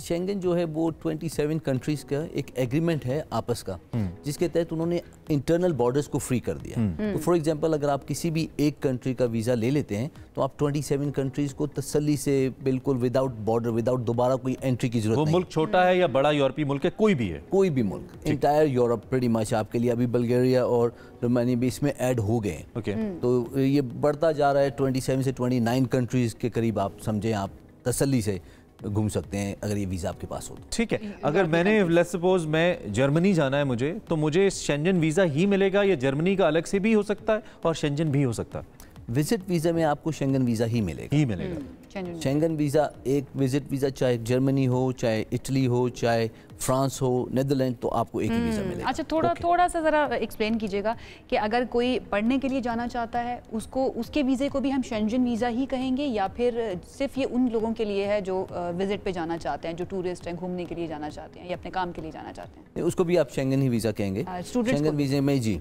मैं लेकिन रिक्वायरमेंट डिफरेंट हो जाएगी। ऑल्दो वीज़ा शेंगन ही होगा, शेंगन में विजिट वीज़ा है, फिर स्टूडेंट वीज़ा है, और फिर इसको एक और बोलते हैं फैमिली रियूनियन वीज़ा। अच्छा। फैमिलीज़ के लिए तो 3 कैटेगरीज आती इसी के अंडर हैं, but they have a different, her country की फिर नीचे जाके रिक्वायरमेंट थोड़ी थोड़ी बदल जाती है। मुफ्त की पढ़ाई का क्या मामला है? हम बड़ी वीडियोस देखते हैं, टिकटॉक देख रहे होते हैं, फेसबुक के ऊपर छोटे छोटे एड्स हमें नजर आ रहे होते हैं, अपनी फैमिली समेत यूरोप मुंतकिल हो, मुफ्त की पढ़ाई, वहाँ पे सब कुछ आपको मिलेगा। ऐसा कैसे होता है? लोग तो बड़ा इंस्पायर हो जाते हैं। समटाइम्स मुझे भी फील होता है कि अगर मुफ्त में जा रहे हैं तो चले जाना चाहिए। लेकिन मुफ्त में वो 2 चीज़ें कहते हैं। अगर वो ऐड को आप थोड़ा सा केयरफुली एज ए लॉयर थोड़े लफ्ज़ों को ध्यान से सुनते तो मुफ्त बच्चों की education, yes, children education in entire Europe is free. सारे यूरोप में बच्चों की एजुकेशन फ्री है, तो उसमें तो कोई क्वेश्चन नहीं है, क्योंकि वो स्टेट रिस्पॉन्सिबिलिटी लेती है। और जैसे हमारे यहाँ भी स्टेट स्कूल्स हैं, तो वहाँ स्टेट स्कूल्स में एजुकेशन फ्री है, स्टेट स्कूल्स में। इसी तरह स्टेट यूनिवर्सिटी में भी एजुकेशन फ्री है, पर स्टेट यूनिवर्सिटी में एडमिशन लेना आसान काम है। प्राइवेट यूनिवर्सिटियों में इज एक्सपेंसिव, जैसे हमारे यहाँ भी प्राइवेट स्कूल्स हैं वो अब, लेकिन अब स्टेट यूनिवर्सिटी में आपको लोकल लैंग्वेज भी चाहिए और कंपटीशन भी आपका लोकल स्टूडेंट्स के साथ। ठीक, अगर स्टेट यूनिवर्सिटी में आपको एडमिशन मिल जाती है, एडमिशन इज द की। चलें शेंगन की तरफ दोबारा आते हैं। अब रिक्वायरमेंट्स क्या हैं जी? अगर मुझे शेंगन वीज़ा लगवाना है तो मेरे लिए क्या रिक्वायरमेंट्स हैं? एक आम आदमी के लिए इनिशियल रिक्वायरमेंट्स, डॉक्यूमेंटेशनल रिक्वायरमेंट्स क्या हैं? सबसे मेन जो डॉक्यूमेंट इसका है, लोग थोड़े से मिसकंसेप्शन है बैंक स्टेटमेंट के बारे में, लेकिन आपको समझा, bank statement itself is nothing. आपके जी मेरे पास बड़ा फंड है, कुछ मैटर नहीं करता। ये फंड कहाँ से आ रहा है? Source of earning is the keyword. ठीक है, कि अगर आपने कोई भी वीज़ा शेंगन का लगाना है तो सबसे पहले आपको अपनी होम कंट्री में स्ट्रॉन्ग टाइज इस्टेब्लिशमेंट दिखानी है। ठीक है, अगर आप जॉब कर रहे हैं तो आपकी सैलरी, अगर आप एम्प्लॉयमेंट हैं तो अगर आप सेल्फ एम्प्लॉयड हैं तो आपके बिजनेस का रेवेन्यू या बिजनेस की इनकम, प्रॉफिट एंड लॉस, वो सारा, this is the key area. Bank statement का मतलब ये है कि आपके पास इतना डिस्पोजेबल फंड हो कि आप मजे से अपनी छुट्टियां गुजार के आ सकें। ये वो पैसे नहीं जो आपको रोजाना घर में जरूरत हो। ठीक है, आपके डिस्पोजेबल, एक मेरे पास 20 अगर मैं एक फिगर लूं आपसे, लेट्स सपोज अगर मुझे 10 दिन के लिए यूरोप जाना है, शेंगन वीज़ा मुझे चाहिए, तो कितने पैसे मेरे बैंक में बतौर बैलेंस, बैंक बैलेंस होना चाहिए? कितने पैसे होने चाहिए अकाउंट में? ऑलमोस्ट एक रफ आइडिया। एक रफ आइडिया अगर मैं आपको दूं तो बिटवीन 8 to 1 मिलियन, 8 से 10 लाख रुपए कम से कम होने चाहिए, पड़े होने चाहिए। जी बिल्कुल। और ट्रांजैक्शंस का भी रिकॉर्ड होता है। लेट्स सपोज अगर बैंक स्टेटमेंट मुझे देनी है, क्या मुझे बैंक स्टेटमेंट देनी है? पहला सवाल। जी लाजमी, बैंक स्टेटमेंट बिल्कुल लाजमी, because that is the only financial document जो इंडिपेंडेंट है। ठीक है, और ये कितने माह की रिक्वायर्ड होती है एम्बेसी को? वेरी करती है 3 से 6 महीने। ठीक है, और उसमें ट्रांजैक्शंस की कोई लिमिट है कि बैंक स्टेटमेंट इतने पैसों की बननी चाहिए? कितनी ट्रांजैक्शन इन एंड आउट हुई है, डेबिट क्रेडिट, ये है कुछ? बैंक स्टेटमेंट क्लियरली आपकी क्लेम्ड इनकम को वेरीफाई करे, दैट्स इट, बस। ओके, अब फॉर एग्जांपल आपने बोला जी मेरी मंथली इनकम 5 लाख है, लेकिन अकाउंट में 15 लाख आ रहा है, ऑलराइट, वो 10 लाख कहां से आ रहा है? You have to justify. This is going to be problematic. Yes, this is a biggest problem. अच्छा, ज्यादा पैसे भी प्रॉब्लमेटिक है। Biggest problem. अच्छा, आपको अपनी सैलरी भी बतानी पड़ती है एंड देन बैंक स्टेटमेंट के साथ वो उसको मैच करके देंगे? जी जी, आप अगर बोल रहे हैं मैं सेल्फ एम्प्लॉयड हूं और मेरी अब सेल्फ एम्प्लॉयड में एक गुंजाइश आ जाती है कि बाजू का आपके मंथली इनकम ऊपर नीचे हो जाए, लेकिन एम्प्लॉयड में तो कोई गुंजाइश नहीं है। जो मैंने क्लेम किया वही पैसा आएगा। ज्यादा बता दें अपनी सैलरी कि मेरी सैलरी 7 लाख है, 8 लाख है, ठीक है, और उतनी ही बैंक अकाउंट में आए, उतनी ही बैंक अकाउंट में हो। और हम बोलते हैं कि जितने बेहतर डॉक्यूमेंट, उसी का एम्प्लॉयमेंट आपके पास लेटर होना चाहिए, कंफर्मेशन लेटर फ्रॉम एचआर। अच्छा शाह साहब, आपके पास जो कि लोग तो आते होंगे शेंगन वीज़ा, बहुत सारे लोगों की ख्वाहिश तो यही होती है ना कि बाहर जाए, उधर ही रह जाएं। वीज़ा तो एक विजिट के लिए होता है और शायद इसीलिए एम्बेसीज मेक श्योर कि आप वापस वतन आएँ, आपके टाइज इसीलिए वो चेक करते हैं। अगर हम शेंगन वीज़ा लगा लेते हैं, इसका फ़ायदा क्या हो सकता है इन टर्म्स ऑफ एक्सपोजर? अगर मैं बाहर जाता हूँ तो मुझे क्या फ़ायदा दे सकता है to have a future abroad, खासतौर पर यूरोप की चूँकि हम बात करें? देखिए, विजिट वीज़ा आपको जेन्युइनली काम करने के लिए तो परमिशन नहीं देता, लेकिन एक्सपोजर जो आपने बात की, ये बहुत बड़ा एक्सपोजर है। क्योंकि हमारे यहाँ हम भी बहुत से काम हो रहे हैं, हमारे मुल्क में भी लोग कर रहे हैं, लेकिन you will be able to see, आप देख सकते हैं कि और बेटर प्रैक्टिसेस क्या हैं और बेहतर चीज़ें। अगर आप वाकई जेन्युइनली एक एक्सप्लोर के माइंड से जाएं तो बहुत कुछ है सीखने के लिए। हमारे पास टूरिज्म का बहुत बड़ा पोटेंशियल है, लेकिन कभी इसको कंपेयर करें यूरोप के टूरिज्म के साथ तो आपको आइडिया हो कि हम कितना कुछ इंप्रूव कर सकते हैं। अच्छा, नई नई कैटेगरीज भी तो वो लाते रहते हैं, लाइक जॉब सीकर वीज़ा मैंने सुना था, यूएई में भी था, उसके बाद यूरोप में भी था कि जॉब सीकर वीज़ा भी देते हैं जो आई थिंक 3 से 6 महीने का होता है। वहाँ पर जाए आप जॉब ढूंढ सकते हैं, उसके बारे में भी थोड़ा सा। 6 कंट्रीज़ हैं यूरोप की which gives you job seeker. 6 कंट्रियां जॉब सीकर वीज़ा देती हैं। कौन कौन सी है? जर्मनी है, स्पेन है, इटली है, फिनलैंड आई थिंक, फिनलैंड है। तो दे ऑफर जॉब सीकर। लेकिन अगेन बात वहीं आ जाती है। अब जर्मनी बोलता है जी जॉब सीकर पे आए, but you have to be high skilled. आपकी एजुकेशन कितनी है कि 6 महीने के अंदर आपने जॉब लेनी है आगे, और आपकी वो स्किल मैच करनी चाहिए।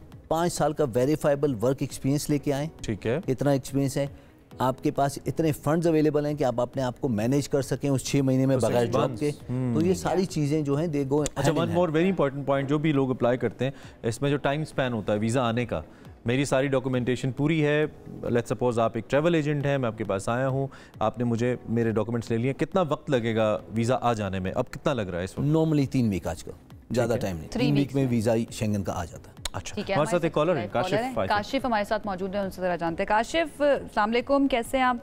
बताइएगा क्या सवाल है आपका? बात कर रहा हूँ सुबोधा से। जी काशिफ, सवाल कीजिए। ये जो सैयद जुल्फकार अली शाह साहब हैं, उनसे मैंने सवाल करना है। सुन रहे हैं आपकी बात, सवाल कीजिए। जी, पाकिस्तान में तो मैंने बड़ी ट्राई कर रहा हूँ काफी 2 साल से ना, कोई इमिग्रेशन लायक नहीं मिल रहा जो प्रॉपर गाइडेंस दे, वर्क वीजा लेके दे, वर्क परमिट दे। तो कहाँ से ले सकते हैं, कोई राह बताएं हमें। वर्क वीजा या वर्क परमिट कहाँ से ले सकते हैं, ये सवाल है आपका। आप इस हवाले से कुछ बता पाएंगे? हाँ, ये सबसे बड़ी मिस्ट्री और सबसे बड़ा मैं बोलता हूँ सबसे ज्यादा सवाल है, सबसे ज्यादा पाकिस्तानी चाहते हैं। एजेंट्स दिलवा सकते हैं वर्क परमिट, वर्क वीजा? तो ये इसमें प्रॉब्लम है। मैं ये बोलूँ कि नहीं दिलवा सकते तो maybe I am not entirely true.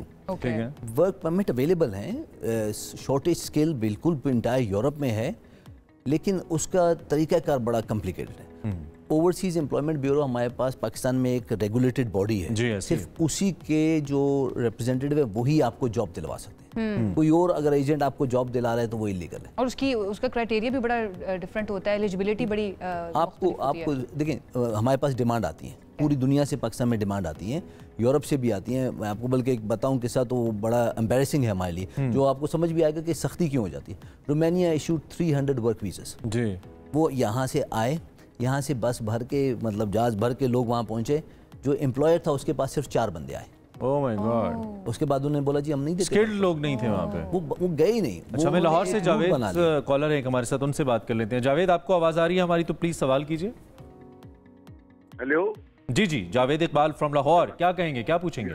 हाँ, मैं ये पूछना चाह रहा हूँ कि ऑलरेडी पासपोर्ट के ऊपर विजिट वीजा अमेरिका का लगा हुआ हो एक पासपोर्ट पे, दूसरा एक मेरा दोस्त है उसके पासपोर्ट पे कनाडा का लगा हुआ हो, अब वो इंग्लैंड शहर के लिए जाना चाह रहे हैं। ये बता दें इंग्लैंड के लिए कितनी फीस दरकार है और कितने कितने अरसे के लिए है। नंबर टू ये तो कितना टाइम लगेगा वीजा आने? ये मुझे ठीक है, थैंक यू जावेद, आप जवाब ले लेते हैं, आप सुनते रहें जी। वो इंग्लैंड जाना चाह रहे हैं घूमने के लिए।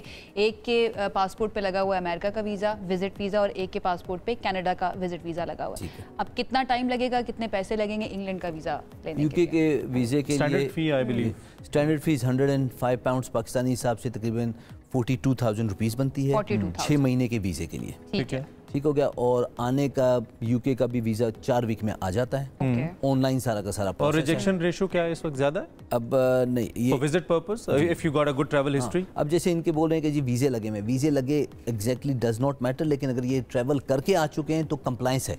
ठीक है, कंप्लाइंस मैटर्स जी। अच्छा, अगर ट्रैवल कर चुके हैं तो फिर ज़्यादा आसानी और बाकी फाइनेंशियल रिक्वायरमेंट जिसमें आपको बताया पहले, वही फाइनेंशियल रिक्वायरमेंट इनके ऊपर स्टिल रहेगी। ठीक है, फाइनेंशियल रिक्वायरमेंट 4 वीक में आप कह रहे हैं कि आ जाता है, और 42,000 पाकिस्तानी रुपए। डू हैव अनदर कॉलर जी? कौन साहब है, नाम बताइए। रईस है रावलपिंडी से। ओके रईस, बताइए। रईस आप साथ हैं? जी जी साथ हूं जी, मैं ऑनलाइन। जी रईस सवाल कीजिएगा। रईस सवाल कीजिए, आपकी आवाज आ रही है, प्लीज। जी अच्छा जी, मेरा ये सवाल है, मैं 42 ईयर सऊदी अरब में गुजार कर आया हूँ। अच्छा। और मेरी हिस्ट्री जो है वीज़ों की वो माशाल्लाह ठीक ठाक है। America, Germany, France, England, Canada सब लगे हुए हैं। अब मैं रिटायर्ड हूँ। बैंक स्टेटमेंट मेरी बहुत सॉलिड है। ठीक है, ठीक है जी। अब अगर फर्ज करें, जिस तरह उन्होंने एक सवाल का जवाब दिया था कि जी आप अगर आपकी इनकम नहीं आ रही है उसमें आपके बैंक अकाउंट में, तो वो इनकम आपकी सोर्स ऑफ इनकम मांगते हैं। तो मैं तो एक रिटायर हूँ, मेरा तो एज इट इज पैसा पड़ा हुआ है बैंकों में ना। ठीक है। तो जी वो अब किस तरह मैं अप्लाई करूं, उसके लिए मैं क्या मतलब पॉइंट उनको दिया? ठीक है, एक रिटायर्ड पर्सन के लिए क्या रिक्वायरमेंट है? ठीक है, थैंक यू रईस, अच्छा सवाल है आपका। बैंक स्टेटमेंट सॉलिड है, रिटायर हो चुके हैं, उनके लिए क्या रिक्वायरमेंट होगी? अगेन इनके टाइज पाकिस्तान से उम्मीद है, जैसे बोला बैंक में सॉलिड है, तो या तो सेविंग से या पेंशन आ रही होगी, इनकी सेविंग आ रही होगी, या प्रॉपर्टी इनकी अपनी होगी, माशाल्लाह लाइफ में पुराना सोर्स भी काम कर सकता है कि मेरा जो पैसा पड़ा हुआ है ये मैंने यहाँ से लिया हुआ है, उसका सोर्स मैं दे दूं। Would it work in embassy, do you think? Just sitting bank, just money sitting in your account. ठीक है। एक और उसका लफ्ज़ है फाइनेंशियली इंडिपेंडेंट पर्सन, उस कैटेगरी के अंदर तो आप अप्लाई कर सकते हैं, उसको यूटिलाइज कर सकते हैं उस तरह से। लेकिन जब आप दिखाते हैं कि मेरी कोई सोर्स नहीं रही, ठीक है, किसी किस्म तो टाइज खत्म हो गया आपके। तो टाइज वो कैसे फिर दिखा सकते हैं अपनी कंट्री के साथ? इन्हीं फंड्स को, इसके अलावा क्या कर सकते हैं, वो उनके प्रॉपर्टीज कोई होंगी, अपना घर होगा, अपने बच्चे होंगे, यहाँ फैमिली आ जाती है, FRC होगी, जो बच्चे, ग्रैंड चिल्ड्रन, एवरीवन, तो वो ही कैन शो कि मैं एक बड़ा पिवटल रोल प्ले करता हूँ अपनी overall family. One quick answer Zulfikar Shah साहब, कौन से ऐसी वजूहात हैं जिसकी वजह से वीज़ा तमाम डॉक्यूमेंटेशनल रिक्वायरमेंट्स के बावजूद रिजेक्ट होने के चांसेस होते हैं? रिजेक्शन रेशो की पॉइंट ऑफ व्यू से मैं पूछ रहा हूँ। Primarily finance. अगर आपने अपने फाइनेंस क्लियरली एक्सप्लेन नहीं किए, बहुत ज़्यादा चांसेस आप रिफ्यूज हो जाए। ठीक है, ये इसको आपने क्लियर रखना। बिल्कुल। ओके शाह साहब, थैंक यू वेरी मच। आपसे कुछ हमारे सब्जेक्ट तो बेसिकली शेंगन वीज़ा था, लेकिन कुछ सब्जेक्ट सेट डाला है, तो जुल्फिकार साहब ने उसको भी एड्रेस किया। ऑफ एंड ऑन हम कोशिश करते रहते हैं, जो कि आपकी ख्वाहिश बड़ी होती है कि हम आपको बताएं कि किस टाइप की वीज़ाज आप ले सकते हैं। सो शेंगन बहुत ज़बरदस्त वीज़ा है, अगर आपके पास वैसे हैं, घूमने शूमने के लिए बहुत अच्छा है, एक्सपोजर के लिए बहुत अच्छा है। आयशा ने जॉब सीकर वीज़े की बात की, तो वो भी बड़ा ज़बरदस्त है, लेकिन ये जारी बात है कि आपकी जो कानूनी रिक्वायरमेंट्स हैं वो पूरी होना बहुत ज़रूरी है। रिक्वायरमेंट्स पूरी हुए बगैर आप नहीं जा सकते हैं, और उसके बाद अलावा आपके पास पैसे भी होने चाहिए, क्योंकि आपका बैंक बैलेंस जो है ना वो भी वो चेक करेंगे। बहरहाल जी, thank you so much once again हमें ज्वाइन करने के लिए। आगे बढ़ना है हमें, और वापस आइए पाकिस्तान में। पाकिस्तान वापस आ जाइए। हमने आपको जो यूरोप है ना वो पूरा घुमा दिया, अब हमने कराची लेके चलना है आपको एक मरतबा फिर। और कराची में क्या मसला चल रहा है? कराची में इस वक्त मसला चल रहा है, बड़ा संगीन मसला है, वो आवारा कुत्तों के काटने के वाकयात है। ये बड़ी संगीन सूरत हाल हो गई है। इससे पहले कुछ अर्सा पहले आपको याद है जीबी में ऐसे कुछ वाकयात आए थे, और कराची सिंध में भी होते रहते हैं। रवा माह के सिर्फ पहले 25 दिनों की अगर रिपोर्ट हम आपको बताएं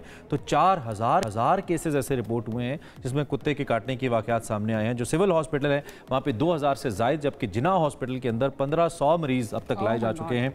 और ये सूरत हाल ओबियसली न सिर्फ शहरियों के लिए ख़तरनाक है, बल्कि जो हुकूमती इक़दाम हैं अगर हैं तो उन पर भी सवालिया निशान उठाती है। वैक्सीन की कमी, मुतासर इलाकों में कोई ख़ास मुहिम ना चलाना, और इन कुत्तों की तादाद क्यों बढ़ रही है, ये भी एक बड़ा सवाल है। इस सब पे हमने कहा कि ज़रा एक सेशन करते हैं। बिल्कुल, इस वक्त हमारे साथ मौजूद हैं तर्जुमान सिंध अरसलान शेख साहब। उनसे ज़रा जान लेते हैं कि गवर्नमेंट ने इस सिलसिले में क्या इक़दाम किए हैं और क्या करने जा रही है। Thank you so much Arsalan हमें ज्वाइन करने के लिए।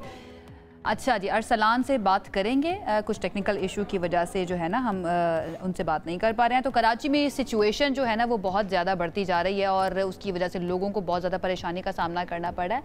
अच्छा जी, हमारे साथ आफ्ताब गौहर साहब मौजूद हैं। अभी अरसलान से हम कनेक्ट करने की कोशिश करते हैं, लेकिन आफ्ताब साहब हैं। आफ्ताब, आप मुझे सुन पा रहे हैं? जी, मुझे आपकी आवाज़ आ रही है। जी जी, thank you very much for joining us. बड़ा संगीन ये प्रॉब्लम है। आप इस मसले की बुनियादी वजह क्या देखते हैं, और क्या ऐसा मसला है कि हल ना हो, क्योंकि हर कुछ अरसे के बाद ये मसला सर उठाता है? क्या टेक है आपका इसके ऊपर? शुक्रिया। आई होप मुझे आपको मेरी आवाज़ क्लियरली आ रही है। जी, सुन ये एक इंतहाई अहम लेकिन नज़रअंदाज किया हुआ हेल्थ का एक इशू है, जिसको आमतौर पर हम रेबीज कहते हैं, यानी पागल कुत्ता काट की बीमारी। ये जानना ज़रूरी है कि एक आवारा कुत्ता जब किसी इंसान को काटे तो उसमें रेबीज का खतरा हो सकता है, जो कुत्ता काट के बाद 6 हफ्तों से 6 महीनों में इंसान के अंदर जाहिर होती है। और इब्तदाई तौर पर इंसान सर दर्द, बुखार और बेचैनी के साथ अस्पताल में लाया जाता है, और फिर मरीज के अंदर पानी से डरना, हवा से डरना, ये अलामात जाहिर होती हैं। तो इस हालत तक जब मरीज पहुंचे तो ये बीमारी 100% लाइलाज हो जाती है, यानी इसका दुनिया में कहीं कोई इलाज फिर मुमकिन नहीं रहता। सही। अच्छा, आफ्ताब ये बताइएगा कि इस वक्त जो स्पेशली कराची की अगर हम बात कर ले, यहाँ पर इस वैक्सीन का एंटी रेबीज़ जो है, इसकी क्या सिचुएशन है? कोई स्टैट्स आपके पास हैं? क्योंकि कुछ ऐसी भी इत्तलात आई हैं कि ये वैक्सीन मौजूद नहीं है हॉस्पिटल्स के अंदर, तो ये तो जानलेवा फिर हो जाएगा कराची के शहरियों के लिए। देखें इसमें दो अहम मसले हैं। वैक्सीन की availability in all health facilities, ये तो अपनी जगह एक चैलेंज है, लेकिन इससे बढ़कर ये समझना चाहिए कि जहां आम लोगों की आगाही बहुत महदूद है कि लोगों को पता नहीं है कि कुत्ता काट के बाद जख्म की सफाई धुलाई करना चाहिए, और हम आए दिन देखते हैं इंडस में हम रोजाना 150 से ज्यादा कुत्ता काट के मरीज रोजाना देखते हैं, जहां हम आए दिन देखते हैं कि हर दूसरा मरीज जख्म पर नमक मिर्ची हल्दी लगाकर आता है। उनको सिरे से अंदाजा नहीं है कि इन टोटकों से बीमारी में इजाफा होता है, बीमारी बढ़ सकती है इन टोटकों की वजह से, ना कि उसमें कोई फायदा हो। लेकिन उसके साथ साथ एक बहुत बड़ा चैलेंज हेल्थ के वर्कर्स, डॉक्टर्स और नर्सिंग स्टाफ की जो अदम ट्रेनिंग है, जो उनके ट्रेनिंग की जो सहूलियात नहीं होने की वजह से उनको इस बात का प्रॉपर अंदाजा नहीं है कि एडवांस सेल कल्चर वैक्सीन और रेबीज इम्यून ग्लोबुलिन कुत्ता काट के मरीज में किस तरह से और किस नौयत के मरीज में कितनी देनी चाहिए। अच्छा, तो इस एतबार से आफ्ताब साहब, अगर कोई कुत्ता काट गया तो सबसे पहले क्या करना चाहिए? फिर आप क्या रिकमेंड करते हैं? गाइड कर दें, थोड़ा बताएं ना। ये आम समझने की बात है। अस्पताल की हद तक ना सिर्फ बल्कि घरों के अंदर अगर कहीं कुत्ता काटे, जहां ना सिर्फ कुत्ता काटे बल्कि जो मैमल्स जिनके काटने से रेबीज हो सकती है, उनके जख्मों को आम घर के साबुन और पानी के साथ अच्छी तरह 10 से 15 मिनट तक रगड़ कर धोना चाहिए, और उसके बाद करीबी सेहत के ऐसे मरकज जाएं जहां पर रेबीज से बचाव का इलाज मुयस्सर हो और वहां पर ये अच्छी तरह से लगाया जाता हो। क्योंकि अगर किसी ऐसे सेहत के मरकज गए जहां ये दवाइयां नहीं है या वहां पर अमले की तरबियत मुकम्मल नहीं है, तो उस सूरत में अधूरे इलाज की वजह से भी हम देखते हैं कि ये मूजी मर्ज मरीजों में लाक होता है और फिर जांबर हो जाते हैं मरीज, क्योंकि इस मर्ज का इलाज फिर मुमकिन नहीं रहता। आफ्ताब, कितने वक्त के अंदर अंदर लगवा लेनी चाहिए पहली वैक्सीन? अगर कुत्ते ने काट लिया है, कितना वक्त जो है ना हम कह सकते हैं कि इस 2 से 4 घंटे के अंदर या 1 घंटे के अंदर अंदर जाकर आप वैक्सीन लगवा लें? इसके लिए हिदायत दी जाती है कि जितना जल्द हो सके मरीज को जख्म की सफाई धुलाई करके इलाज के लिए अस्पताल पहुंचना चाहिए। लेकिन अगर किसी वजह से जो दूर दराज इलाकों में लोग रहते हैं, अगर वो किसी वजह से अस्पताल पहुंचने में कुछ घंटों की या इवन कुछ दिनों की ताखीर भी हो गई है, उसके बावजूद रेबीज का खतरा मौजूद रहता है, पागल कुत्ता काट की बीमारी का खतरा मौजूद रहता है, तो अगर कुछ दिन भी गुजर जाएं तब भी अस्पताल पहुंचकर ये इलाज करवाना चाहिए। इसमें बुनियादी कुत्ता काट इस मसले के हल के लिए वन क्विक आंसर हुकूमत क्या करे? क्योंकि कुत्ते तो बढ़ते जा रहे हैं, काटने के केसेस भी बढ़ते जा रहे हैं। कोई क्विक 2-3 पॉइंट्स जिनसे हेल्प हो सके इस मसले को कम करने के लिए? देखिए, तीन अहम पहलू हैं जिस पर काम करने की जरूरत है। जिसमें सबसे पहला पहलू लोगों की आगाही, लोगों को बताना कि कुत्ता काटना खतरनाक है और कुत्तों को तंग ना करें, उनको छेड़े ना। हम देखते हैं बच्चे कुत्तों को तंग करते हैं, ढेला मारते हैं, उनकी रूह खींच देते हैं, और फिर कुत्ता काट के वाकयात ज्यादा बच्चों में होते हैं, रेबीज का खतरा भी बच्चों में ज्यादा होता है। तो सबसे पहला नंबर तो लोगों की आगाही हो ताकि कुत्ता काट के वाकयात कम हो। दूसरे नंबर पर अस्पताल के अंदर उन अस्पतालों में कम से कम हर जिले की सतह पर ऐसे रेफरल सेंटर होने चाहिए जहां से बचाव का इलाज अच्छी तरह से हो और वहां पर अद्वियात मुयस्सर हो। आप भी कह रहे हैं बहुत ज्यादा जरूरी है, और इसके साथ साथ जो आम लोग हैं, अगर खुदा ना खास्ता किसी को कुत्ता काट जाए तो आपने फौरी तौर पर पानी से और घर में जो भी साबुन है उससे 15 मिनट तक उस जख्म को धोना है। बहुत शुक्रिया आफ्ताब गौहर हमारे साथ। आवाज में थोड़ी डंती, तो एक बात उन्होंने कही कि जो नमक मिर्चें आप लगाते हो जख्म के ऊपर, ये नहीं लगानी है, ये मजीद खराब करेगा इसको। इस पे बात करते रहेंगे, अब एक ब्रेक लेते हैं।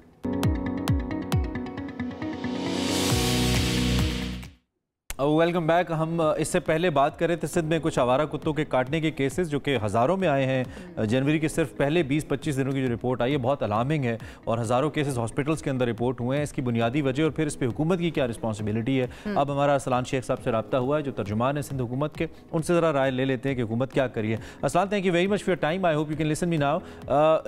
मैं यही पूछना चाहूँगा, इतने ज़्यादा वाक़यात हैं, क्या हुकूमत को कोई कंसर्न है? क्या इनिशिएटिव्स ले रही है इसको हुकूमत प्रिवेंट करने के लिए? और रेबीज़ वैक्सीन के हवाले से भी हमें थोड़ा सा बताइए, क्या स्टेटस है इस वक्त? जी, बिस्मिल्लाहिर्रहमानिर्रहीम। It's a very important subject matter, और इसमें आपके एक तो प्रिवेंटिव मेजर्स हैं जो आपने लेने हैं कि इस तरीके के वाक़यात जो हैं वो कम से कम हो सकें, और सेकेंडली इसमें डेफिनेटली जो आपके डॉग किलिंग्स के वाकयात हैं उनको रोकने के लिए इस वक्त जो पाकिस्तान में हो रहा है as a matter of fact वो ये कि डॉग किलिंग को जो है वो प्रेफरेंस दी जा रही है। लेकिन अगर हम देखें वर्ल्ड वाइड इंटरनेशनली उसमें कुछ प्रूवन फैक्ट्स हैं कि जब आप डॉग किलिंग की तरफ जाते हैं, क्योंकि अल्लाह ताला का एक निज़ाम है, कुदरत ने हर स्पेसी जो भेजी है उसका कोई ना कोई एक पर्पस है जो इस निज़ाम कुदरत के अंदर रोल प्ले करता है। तो इस तरह अगर हम डॉग्स की बात करें तो जो आपके स्मॉल इंसेक्ट्स हैं, स्मॉल आपके चूहे हैं, चीजें, ना सिर्फ उनको किल कर रहे होते हैं बल्कि साथ साथ जब आप डॉग किलिंग के ऊपर जा रहे होते हैं तो इसके ऊपर इंटरनेशनल स्टडीज हैं काफी सारी कि आप देखें कि जो एरियाज जहाँ पे डॉग किलिंग होती है वहां पे एक तो वो जो फूड रिक्वायर्ड होता है वो एक्सेस अवेलेबल हो जाता है, तो दूसरे एरिया के जो डॉग होते हैं वो वहां पे आने स्टार्ट हो जाते हैं। प्लस उसमें रेबीज जो है फास्ट ट्रैक में फैलता है, क्योंकि जो छोटे आपके डॉग्स होते हैं, जो बच्चे होते हैं, डॉग किलिंग में आप बच्चों को तो मारते नहीं है। सवाल यही है आपसे कि गवर्नमेंट जो है वो क्या स्टेप्स ले रही है, ऑल्टरनेट वेज क्या हो सकते हैं? डॉग किलिंग की तो डेफिनेटली बिल्कुल भी हम इंडोर्स नहीं करते, ये चीज़ ठीक नहीं है। ऑल्टरनेट वेज क्या लिए जा रहे हैं?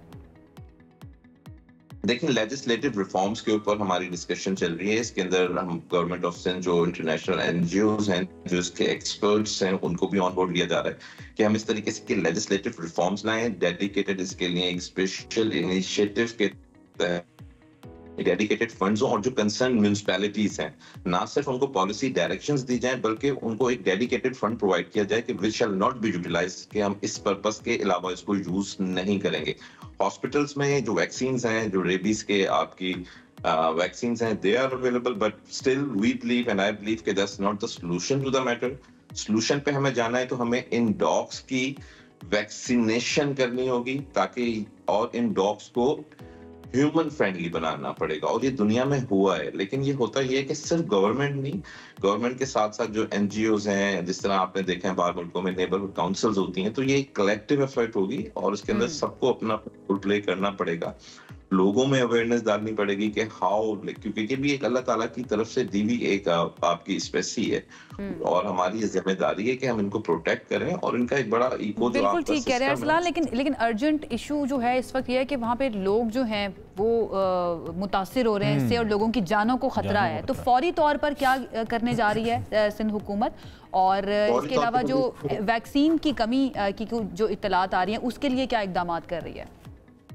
नहीं, ये देखें, ये हमारे यहाँ अलमिया है कि एक शोर मचता है कि जी वैक्सीन नहीं है, वैक्सीन नहीं है। कभी किसी एक आध जगह पे वैक्सीन पहुंचने में जरूर देर हो जाती है, लेकिन ये चीज गवर्नमेंट ऑफ सिंध की आज से नहीं पिछले 6 सालों से प्रायोरिटी के ऊपर है कि रेबीज की वैक्सीन हर जो आपके सिविल हॉस्पिटल्स हैं, डिस्ट्रिक्ट हॉस्पिटल्स हैं, उनके अंदर अवेलेबल हो, और आज भी तमाम तर हॉस्पिटल्स के अंदर अवेलेबल है।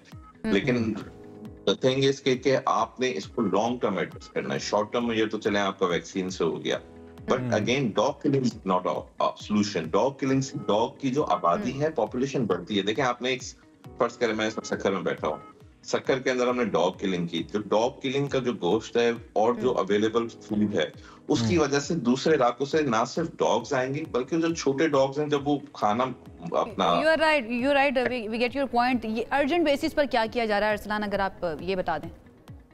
सच्ची बात तो ये अर्जेंट बेसिस पे जो डॉग किलिंग की जा रही है और जो आपके हॉस्पिटल्स हैं और जो हमारे 112 के आपने देखा है कि डेडिकेटेड एक टीम है जो इमरजेंसी को डील करती है, उनको कंसर्न म्युनिसिपैलिटीज के साथ कोऑर्डिनेट करा दिया गया है। थैंक यू, आपने हुकूमत को मौके हम तक पहुंचाया। इसको हाईलाइट करने का एक मकसद ये भी है कि हुकूमत मजीद इसके अंदर गियर अप हो, इस चीज़ को देखे, संभाले, क्योंकि वंस अगेन सेइंग कि कुत्तों को मार देना तो कोई हल नहीं है। और जैसा कि आपने कहा कि हम सबको मिलकर करना है, तो उसके लिए कोई कॉम्प्रिहेंसिव कैंपेन रन होनी चाहिए और नज़र भी आए, क्योंकि सिर्फ मीडिया पर खबर आई गुम हो गई, 5000 लोग मुतासर हो गए।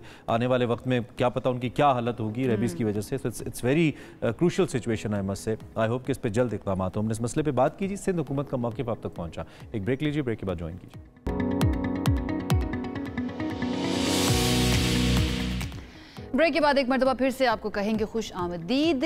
ज़िंदगी के किसी भी शोबे में, चाहे वो आपकी पर्सनल लाइफ हो, आपकी प्रोफेशनल लाइफ हो या इसके अलावा आपकी सोशल लाइफ हो, उसके अंदर कॉन्फिडेंस का होना बहुत ज़्यादा ज़रूरी है। जो भी कॉन्फिडेंट पर्सनालिटी होती है वो वैसे ही हमें अच्छी लगना शुरू हो जाती है, लेकिन जिनकी लो सेल्फ एस्टीम होती है उनको ज़िंदगी में बहुत ज़्यादा मुश्किलात का सामना करना पड़ता है। अब इसकी वजह क्या है, कोई भी शख्सियत कॉन्फिडेंट कैसे बनती है या फिर लो सेल्फ एस्टीम की वजह क्या है, हमने सोचा इसके ऊपर बात करते हैं और एक्सपर्ट की राय भी लेते हैं। बिल्कुल जी, ये बहुत जरूरी है। This is one of the key things जो खास तौर पे आप अपने बच्चे के अंदर डेवलप करेंगे। देखें, बच्चे को बहुत अच्छी डिग्री आपने करवा दी, बच्चे में सेल्फ कॉन्फिडेंस नहीं है, बच्चा वो कन्वे ही नहीं कर सकता जो उसके अंदर है, कामयाब नहीं होगा ज़िंदगी में। हमारे साथ लाइव कोच शीरी नकवी मौजूद है, जो हमें ज़िंदगी में भरपूर खुद एतमादी कैसे हासिल की जा सकती है उस पर हम उनसे गाइडलाइन लेते हैं। Thank you very much, you look great माशाल्लाह, आपने हमें ज्वाइन किया। सबसे पहले तो हमारे लिए एक्सप्लेन कीजिए खुद एतमादी, ये एतमाद है क्या, किसको कहेंगे हम खुद एतमादी?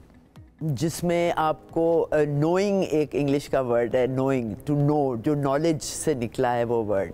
तो आपके पास नॉलेज हो, लेकिन सिर्फ नॉलेज नहीं दिया जाता बल्कि उसके अंदर प्रैक्टिस भी मौजूद हो, तो वो नोइंग में चला जाता है। आप लोगों ने बचपन में साइकिल चलाई है, पहले गिरे थे, चोटें लगी, जब आप बार बार उठ के वापस साइकिल पे बैठे तो आ गई। ये मरहला होता है सीखने का, कॉन्फिडेंस को। अब कॉन्फिडेंटली चलाते हैं, गाड़ी भी वैसे ही चलाते हैं। जब भी कोई नई चीज़ होती है उसको सीखने के लिए कॉन्फिडेंस का जो मरहला होता है, to be sure of yourself. आपको मैं अपने घर बुलाऊं, मैं वेग सा रास्ता बता दूं तो आप घूमते घूमते घूमते शायद घर ही वापस चले जाएं, लेकिन एक दफ़ा पहुंच जाएं तो रास्ते पता चल जाएंगे, अगली दफ़ा आप कॉन्फिडेंटली आ जाएंगे। इसका हासिल करने का एक ही तरीका है, ये इन्हीं बातों से। अच्छा, तो ये बताएं, किसी का भी चाइल्डहुड जो है वो कितना ज़्यादा मैटर करता है कॉन्फिडेंस बिल्डिंग के अंदर, या फिर किसी की पर्सनालिटी को बनाने के लिए? इंटायरली देखिए, नेचर और नर्चर की जंग तो 50 साल से चल रही है, लेकिन अब उन्होंने सॉर्ट कर लिया मामला कि 50-50 होता है। बच्चा अंडर कॉन्फिडेंट हो भी सकता है पैदाइशी, there is a difference genetically also, लेकिन उसके नर्चर पे वो सब ख़त्म हो सकता है। जितना आप बच्चे को शुरू से डराएंगे, क्योंकि हमारे माँ बाप क्या चाहते हैं, हम बच्चे को परवरिश करते हैं कि ये क्या बने, बजाय कि अभी क्या है। हम वो नहीं देखते, हम उसको एक मॉडल जो हमारे जहन में कंप्लायंस का होता है कि लड़की है ये बनेगी, लड़का है ये बनेगा, पैदा होते ही उसके साथ अब वो शुरू हो जाते हैं, लेकिन उसकी अपनी जो शख्सियत है उस पर कोई गौर नहीं कर रहा। और फिर इतने जो भी हम कहते हैं, माँ बाप को मैंने देखा है एयरपोर्ट पे बैठ के, रेलवे स्टेशन पे, बस के अड्डों पे मैं बैठ के देखती हूँ, तो उसमें बच्चा कोई उठ के हाथ किसी चीज़ को लगाता है तो पीछे पड़ जाते हैं, टूट जाएगा, चोट लग जाएगी, गंदे हो जाओगे। अब सोचे ऐसा खौफनाक मुस्तकबिल अगर कोई दिखा रहा है, और बार बार दिन में कितनी दफ़ा 3 साल का बच्चा 50,000 दफ़ा नो सुनता है और सिर्फ 5,000 दफ़ा यस सुनता है। शीरी साहिबा, आप ये कह रही है कि बच्चों को करने देना चाहिए जो वो करना चाह रहे हैं, उनको रोकना नहीं चाहिए, ज़्यादा रोक टोक नहीं करनी चाहिए? Yes, and be there to encourage, be there to guide, but पहले से डरा देना। आप कहें कि हाँ ये देखो वाज बड़ा प्यारा है, आओ इसको देखो, चखो, क्योंकि बच्चा मुंह से चखता है, मुंह से महसूस करता है। हम कहते हैं नहीं जी गंदा है, गंदा है, कौन कहता है गंदा है? हर बनाई हुई चीज़ अच्छी है। हम भी मिट्टी के बने हुए, हम क्या गंदे हैं? हम यही तो सिखाते हैं। बच्चा मिट्टी से खेल के आता है, हम कहते हैं तुम गंदा करके आए हो, तो वो क्या समझ रही होती है? समझ रहा होता है कि मैं मिट्टी की बनी हूँ, मिट्टी गंदी है, मैं गंदी। अच्छा, जिस हमारे माशरे के अंदर फिर ख़वातीन जिस तरह सोशल प्रेशर का शिकार होती हैं, हम देखते हैं बहुत सारी यंग लड़कियों की शादी हो जाती है, वो यंग मदर्स बनती हैं, और फिर वही प्रेशर अल्टीमेटली गुस्से की सूरत में बच्चों के ऊपर नज़र आ रहा होता है, या अगर उनके घरेलू मसाइल हैं वो भी नज़र आ रहा होता है। तो फिर इसका सद्देबाब क्या है? इस सिचुएशन के अंदर फिर क्या हो सकता है? Wonderful question. कल्चर हमारा हम पे हावी हो जाता है, हम कर लेते हैं, होता नहीं है बेचारा, वो तो इट्स इंटेंजिबल, हम अपने ऊपर हावी कर लेते हैं। ये कि मुझे ये परवाह नहीं है कि मेरे बच्चे का मुस्तकबिल कैसे बने, बजाय ये कि लोग क्या कहेंगे। मैं कहती हूँ एक ही वैल्यू हमारी रह गई है, LKKG, लोग क्या कहेंगे, लोग क्या कहेंगे। और हमारी इंपॉर्टेंस सबसे ज़्यादा क्या है? SMS, status, money and security. बस ये 4-3 चीज़ों पे हम लोग देखते रहते हैं। तो माँ बाप are completely blind to what they are doing. मसला सिर्फ ये है, जो आप देखना चाहते हैं वो खुद करके दिखाएं, और दिखावे के लिए नहीं, नेचुरल, क्योंकि छोटा सा बच्चा 3 महीने का नियत बनाना शुरू कर देता है, बच्चा वो आके देख के यानी एक्शंस को फॉलो करेगा। ठीक है। अच्छा, ये जो हम ख़वातीन के डिप्रेशन की, इन सोशल इश्यूज़ की जो बात कर रहे हैं, क्या ख़वातीन को पता है कि उनका ये बिहेवियर या साइकोलॉजिकली उनका जो स्टेट ऑफ माइंड है, जिस तरह से वो बिहेव कर रही हैं, वो बच्चों पर असरअंदाज किस तरह से हो रहा है? बिल्कुल नहीं, ज़्यादातर को नहीं, maybe there is a standard deviation, लेकिन नॉर्मल डिस्ट्रीब्यूशन में ऐसा नहीं है। ठीक है। मुझे नहीं पता था जब मैं माँ बनी थी 21 साल की उम्र में, आई डिडंट नो। वो तो मैंने जब साइकोलॉजी खोली, पढ़ी, अपने इस प्रोफेशन में आई, तो पता चला कि मेरी हरकतों से क्या क्या फ़र्क पड़ता है। अच्छा। और वो फिर हम नेचुरली, हमारी पैदाइश में ऐसी, हमारी परवरिश पेशावर में मैं हुई थी, ऐसे हुई थी कि हमें दरख्त चढ़ने दिया जाता था, दीवारें चढ़ रहे हैं, हम साइकिल पे स्कूल जा रहे हैं, हर किस्म की बाजारी चीज़ खा रहे हैं, हमें कभी ये उसमें वो नहीं था। और we were the most healthy, my sister and I. कोई सेहत का मसला नहीं था। हर स्पोर्ट्स में हम जेवलिन थ्रो से डिस्कस थ्रो, क्योंकि मेरे फादर पेशावर यूनिवर्सिटी में स्पोर्ट्स डायरेक्टर थे, तो हमने टेनिस, स्विमिंग पूल, स्विमिंग, सबके हम चैंपियंस रह चुके हैं मुल्क में। ठीक है, तो obviously it matters a lot. अच्छा, एक हमारे घरों के अंदर एक स्ट्रेटजी होती है या वैसे डेवलप हो जाती है एक चीज़, गुड कॉप बैड कॉप। अक्सर माएँ अपने बच्चों के सामने अपने जो बाप का इमेज है वो ऐसे बताती हैं कि वो अब्बू को बताऊंगी, अब्बू आ जाएंगे, अब्बू से डराया जाता है, और अब्बू का फिर वो स्ट्रेचर ऐसा बन जाता है हमारे जहन में कि हम डरते ही हैं कि अब्बू को ना पता चल जाए। तो ये रवैया ठीक है ये बच्चों की तरबियत को लेकर या उनके कॉन्फिडेंस को लेकर के अब्बू एक सख्त फिगर के तौर पर रहें और अम्मा एक नर्म शख्सियत के तौर पे हमारे सामने रहें? ये बहुत लॉन्ग लास्टिंग होता है। मैं कंपनीज में जब काम करती हूँ तो वहाँ भी यही फिनोमेना चल रहा होता है, क्योंकि जो घर में होता है वो सड़क पे होता है, वो कंपनीज में बिजनेस में होता है। सही। वहाँ भी अब्बू जी फिनोमेना से कि जब बॉस करेगा तो सारे करेंगे, बॉस नहीं करेगा तो कोई कहते नहीं जी हमें क्यों आप ये बता रही हैं, आप आगे उनको बताएं। मैं उनको सिखाती हूँ तो वो कहते हैं आप हमें क्यों बता रही हो, हमारे उससे ऊपर को बताएं। पता है बात किधर जाती है? डोनाल्ड ट्रंप तक। जब तक वो नहीं कुछ करेगा हम नीचे से नहीं करेंगे। There is always somebody else to blame. और उसमें यही है कि कोई बड़ा भाई हो, उस तरह के वो चीज चलती है, वो करेंगे। अच्छा, तो हम करेंगे। स्पोर्ट्स का आप जिक्र कर रही थी शीरी साहिबा कि आप बड़ा खेला करती थी, तो मैंने सोचा ये भी पूछ लेते हैं कि स्पोर्ट्स एक्टिविटीज, फिजिकल एक्टिविटीज और डिसिप्लिन होना ये कितना ज्यादा जरूरी है कॉन्फिडेंस बिल्डिंग के लिए, स्पेशली बच्चों की? बेतहाशा, क्योंकि आप किसी चीज़ में हॉबीज़, हमारे माँ बाप हॉबीज़ भी नहीं करने देते कि नहीं जी क्या गंद फैलाया हुआ है, क्योंकि उसमें कटिंग, पेस्टिंग, ये वो सारी क्राफ्ट्स की चीज़ें होती हैं। स्पोर्ट्स में भी सिर्फ ये कि स्पोर्ट्स में विनिंग लूजिंग का होता है, कंपटीशन होता है, उसमें कॉन्फिडेंस उसका बढ़ता है जो जीतता है। बाकियों की जो हालत होती है वो हारते हैं। तो ये हार जीत वाली चीज़, ऐसी चीजें करें जिसमें वो बच्चा अपने को दरियाफ्त करे। और इसमें माँ बाप का बताना नहीं, हम लोग नहीं करते कि अपने बच्चों को साथ बैठ के माँ बाप सवाल कर रहे हैं और उनसे जवाब ले रहे हैं। हम हमेशा कहते हैं हमें सही जवाब पता है और इसलिए हम बताते रहते हैं। It's a one way communication. उल्टा करें, बच्चा भरा हुआ है इंफॉर्मेशन के साथ। आपने अभी मुझसे सवाल किया कि what you think about our politics, go and ask your child, वो सारा आपको दास्तान बताएगा। लेकिन कॉन्फिडेंस कहाँ से आएगा? जब बच्चे को मना ना करें कि ये ना बोलो, ये ना करो, बच्चे की बात सुने, उससे सवाल करने दें। The most important, let your children talk, उनको बात करने दें, सवाल करने दें, वेरी इंपॉर्टेंट। आखिर में अब एक वो बच्चा है जो दुनिया में आ रहा है, जो इन्फेंट है, उसके बारे में आप बता रही हैं कि उसके कॉन्फिडेंस के लिए क्या क्या चीज़ें ज़रूरी हैं, जो बिल्कुल छोटा है। और एक वो बच्चा है जो प्रोफेशनल दुनिया में जा रहा है, यानी कि तालीम मुकम्मल करने के बाद जॉब करने जा रहा है। ये दोनों नई दुनियाएं हैं बच्चों के लिए। इन दोनों के लिए कॉन्फिडेंस को अगर हम बाइफरकेट करें तो उनके लिए क्या तजावीज़ है आपके जहन में? छोटे बच्चों के लिए तो एक्सपोजर, साथ साथ बोलते जाएं। जैसे क्रिकेट की कमेंट्री होती है, आप जो कर रहे हैं बोलते रहें। मैं अपने ग्रैंड चिल्ड्रन के साथ बेकिंग से हॉकी खेलना सब कुछ करती हूँ और साथ बोलते रहते हैं। उनको मैंने जर्मन सिखा दी, हम लोग सब किस्म की लैंग्वेजेस, मैंने पश्तो भी सीखी, पंजाबी भी, और साथ साथ they become fluent in everything, they grow up with it. तो जैसे खाद डालते हैं, पानी डालते हैं बूटे में, वो वैसे हो जाता है। फिर आगे आप टीनेजर पे चलें जहाँ का ऑलरेडी कॉन्फिडेंस बहुत एडोलेसेंस में, प्यूबर्टी के वक्त बहुत नाजुक होता है, उसमें हॉबीज़ ताकि उनको करें ताकि हैंड्स ऑन वो अपनी एम्पावरमेंट सीखे, मेरी पावर क्या है, आई कैन क्रिएट। तो वो वाली चीज़ उसको एम्ब्रेस करवाएं। बहुत ज़बरदस्त इन्फॉर्मेशन है और बहुत हेल्दी इन्फॉर्मेशन है। नफ़ी साहिबा, थैंक यू वेरी मच, आप हमारे साथ हैं और हम आपसे रिक्वेस्ट भी करेंगे कि इंशाल्लाह दोबारा भी कभी आपको ज़रूर बुलाएं। आई होप आपको भी बहुत फ़ायदा हुआ होगा। Thank you very much. मेरे लिए सबसे इंपॉर्टेंट बात ये थी कि जो पेरेंट्स है ना, उनका बहुत बड़ा रोल होता है किसी भी बच्चे की कॉन्फिडेंस बिल्डिंग के लिए, उसकी पर्सनैलिटी बिल्डिंग के लिए। तो आप ये वाले माइंडसेट से निकलाएं कि हमें ही सब कुछ पता है। अपने बच्चे को भी सुनना चाहिए and then again again communication is अच्छा, जिस भी सारा ने कहा था ना, माँ की जो गोद है वो पहली दरसगाह है। एग्जैक्टली, इसमें कोई शक नहीं है। And one thing I would request, अपने बच्चों को कॉन्फिडेंस शुरू में देने के लिए उसको रोका टोकी ज्यादा ना करें, बच्चे को करने दें। ये ना करो, वहां ना जाओ, ये लग जाएगा, ये हो जाएगा। बच्चे के अंदर इतना डर हो जाता है कि उसके बाद वो कॉन्फिडेंट नहीं हो पाता। और नेचर के साथ बच्चों को कनेक्टेड रखें, ये बड़ा जरूरी है। मिट्टी में खेलने दें, अगर वो बाहर खेलने के लिए। रात को एक बच्चा देखा, एक गाड़ी के अंदर एक वालिदा थी, 7-8 माह का बच्चा, और अम्मी गाड़ी में उसकी बैठी हुई थी और वो बच्चा टैब यूज कर रहा था। 7-8 माह का बच्चा। सो प्लीज ये बच्चों के साथ जुल्म ना करें। डिलेमा बनता जा रहा है ये टैब का इस्तेमाल और फोन्स का इस्तेमाल। बच्चे ऑल द टाइम वो सिर्फ उसी में लगे रहते हैं। बहरहाल जी, इसके ऊपर हमने सोचा कि हमें करना चाहिए, क्योंकि कॉन्फिडेंस जो है वो जिंदगी के अंदर बहुत ज़्यादा ज़रूरी है।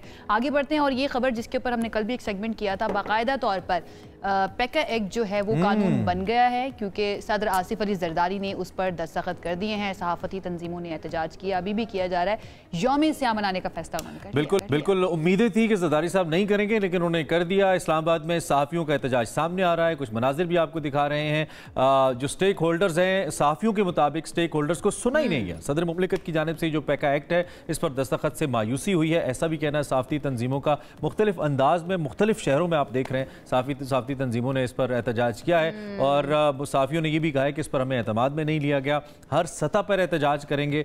और इस पर सहाफ़ियों ने यह भी कहा कि ये आज़ादी इज़हार राय के हक में ये कानून नहीं है, उस पर खिलाफ, उसकी खिलाफ वर्जी है, उस पर कदगन लगाने। बिल्कुल ऐसे मुख्तलिफ शहरों में एहतजाज किया जा रहा है, और ये भी फैसला किया गया कि लाहौर हाई कोर्ट में इसको चैलेंज किया जाएगा। अच्छा, और दरख्वास्त जो है उसमें मौक़िफ़ अपनाया गया कि पैका कानून जो है वो आज़ादी सहाफ़त पर, जैसे कि इमरान कह रहे थे, कदगन लगाने की कोशिश है। अदालत पैका तरमीमी एक्ट को कलअदम करार दे, ये दरख्वास्त में मौक़िफ़ अपनाया गया है। 12 सहाफ़ती तंजीमें इस पर एहतजाज कर रही हैं। अगेन उनका मौक़िफ़ यही है कि स्टेक होल्डर्स को सुना नहीं गया है। और मेरे ख्याल में इस पर सब राज अवाम का भी बनता है। अगर उन तक बुनियादी तौर पर राय नहीं पहुँचेगी, इन्फॉर्मेशन नहीं पहुँचेगी, तो ये उनका बुनियादी हक है कि उन तक पहुँचनी चाहिए। सहाफ़ियों के साथ अवाम को भी इस पर आवाज़ उठानी चाहिए। सो फर्दर इस पर क्या डेवलपमेंट होती है आपको आगाह करते रहेंगे। क्या हमारे पास मजीद वक्त है या हम इजाज़त? हमारा वक्त जो है प्रोग्राम का वो हो चुका है, खत्म हो चुका है। इंशाल्लाह आपसे कल मुलाकात करेंगे। ख्याल रखिए अपना। अल्लाह हाफ़िज़।